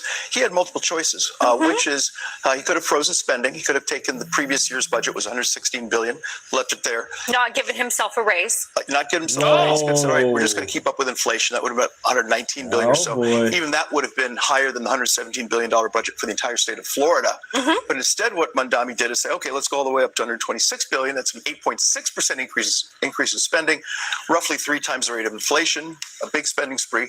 And the only reason he's able to get away with this whole thing is that he was able to go to Kathy Hochul, who's terrified, Kathy the Hack Hochul. I think she was afraid that he would endorse somebody to primary run against her in a primary, knock her out. And so, okay, what do I need to do? What do I need to do to stay on your good side? And she basically gave him $8 billion. He then proceeded not to give any money to the NYPD, not hire 580 new cops. So the question Right, is, what what are are raise New already? Yorkers getting for all That's this crazy. money? How can a city spend $125 billion a year and then tell the people who live in it to go take a bath in a fire hydrant? Like, this is ridiculous when you think about it. And this heat wave is exposing New York in ways that the communists running it don't really seem to have a problem with, because they don't think it's a big deal for people to be bathing in fire hydrants. They don't think it's a big deal if your pool doesn't work. Well, so what? Just get on the train and, go to another pool. Never mind that's going to take you 4 hours. Never mind if you have a bunch of little kids, you're not going to be safe taking them underground in a system that might not even be working, where the trains are totally delayed, where the temperatures are over 100 degrees because you're down there. There's no air ventilation whatsoever, trying to bring them to a public pool somewhere. By the way, these public pools, they've got lines, they've got rules. You can't even bring your phone in half of these places. They won't even let you. Can't bring a lock for the locker in some of them. What temperature do you think it is in his SUV that he's driving around and waving to people? You got people playing in the water in Prospect Park in Brooklyn. You don't want to go in the water in Prospect Park, man. I'm telling you, you got people dipping in the fountains. We're living like animals in New York City. It's terrible out there. And this is the best. Look, you got to go play in the public water like this dog, with your dog. Just get in the fountain. This is not new either. The former mayor, Eric Adams, told people to set their ACs to 78. Why? Because we've been running out of electricity for a long time. All of our progressive policies in New York have progressed into socialism. And the next step after that is full-on communism once everything private that competes with the socialism stealing from it evaporates. That's the other thing that really gets me about this whole, oh, we're socialists, we're not communists. No, all socialism can do is steal the money that it needs to fund itself. And once it gets done doing that, you have communism, which is the total abolition of everything private. New York City Mayor Zohan Mandami says socialism is solving capitalist problems. Oh, yeah? I don't think so. We raise taxes on the wealthiest New Yorkers instead of taking more from those with the least. Throughout this process, I've been reminded of the words of the Austrian economist Friedrich Hayek. If socialists understood economics, they wouldn't be socialists. That's over there. These past months have That shown over us here. anything. It is that socialists not only understand economics just as well as the capitalists who came before, but that we can solve their years of mismanagement through an embrace of our principles. Really? It depends what day you wake me up. You show me a clip like that, Stuart, my blood starts to boil. Didn't he just take money from the state? Anybody can balance a bunny and do that. If I owe 12 million and I go to somebody else and I say, hey, give me 12 million and let me kick this down the can for the next guy's problem, I don't know that that's solving anything. This guy's unbelievable. Yeah, he got money from the state You didn't balance anything. You just took money. You robbed Peter to pay Paul. Like, what are we doing here? If you want to argue, I want everyone to have affordable living and then be able to go in and get health care. That's one thing. But when you openly hate the country that you're running for office in, that's a very different thing. And these people hate America. You know what, Stuart? I trust what people say a lot before they're elected. When they get elected, a lot of these people are deleting their tweets saying, oh, we changed. They don't want to talk about it. It's garbage and it's scary. And that's why, as much as I'd hate to get into politics because it's the worst people. It's the worst life. You can't enjoy your life. I don't know what's going on in this country. And if somebody isn't going to step up or someone that to confront these people, it's a very scary place where we're going. And here's the problem with this. You've got a whole bunch of folks in America right now who think socialism's the answer because they've been lied to. They think capitalism has failed, but capitalism, especially in a place like New York City, it's not allowed at all. Why do you think we have these failures of these public pools that will not open? Well, these are state-run, government-operated pools.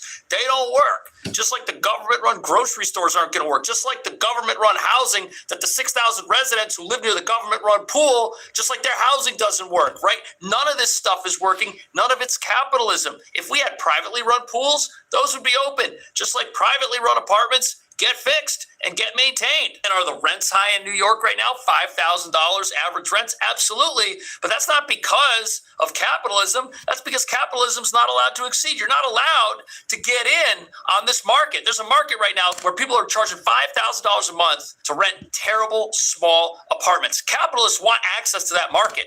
And once they get into that market and they start competing with each other, prices are going to go like this because the supply of apartments is going to go way up. But because you cannot build buildings in New York, because you can't enter this market because it's locked and there's a monopoly here, people are benefiting, prices are high, and people are suffering because capitalism's not allowed to come in here and banish the greed of these property owners. And we got the government running the trains too. They don't work when it's too hot. They don't work when it's too cold. They don't work when it rains. And even when there's no problems, the trains still have problems somehow. So everything that's government run in New York is falling apart. And all of it is failing, not because of capitalism. Capitalism's not allowed anywhere near any of the failures going on in New York City. And that's the issue that this place has. But people are voting for socialism. They think that while socialism fails, the reason it's failing is because we don't have enough of it. What do you think about that? See you in the next video. Crazy, you guys. It's been 3 hours and 21 minutes been streaming with you guys. 3 hours and 21 minutes. Really appreciate it.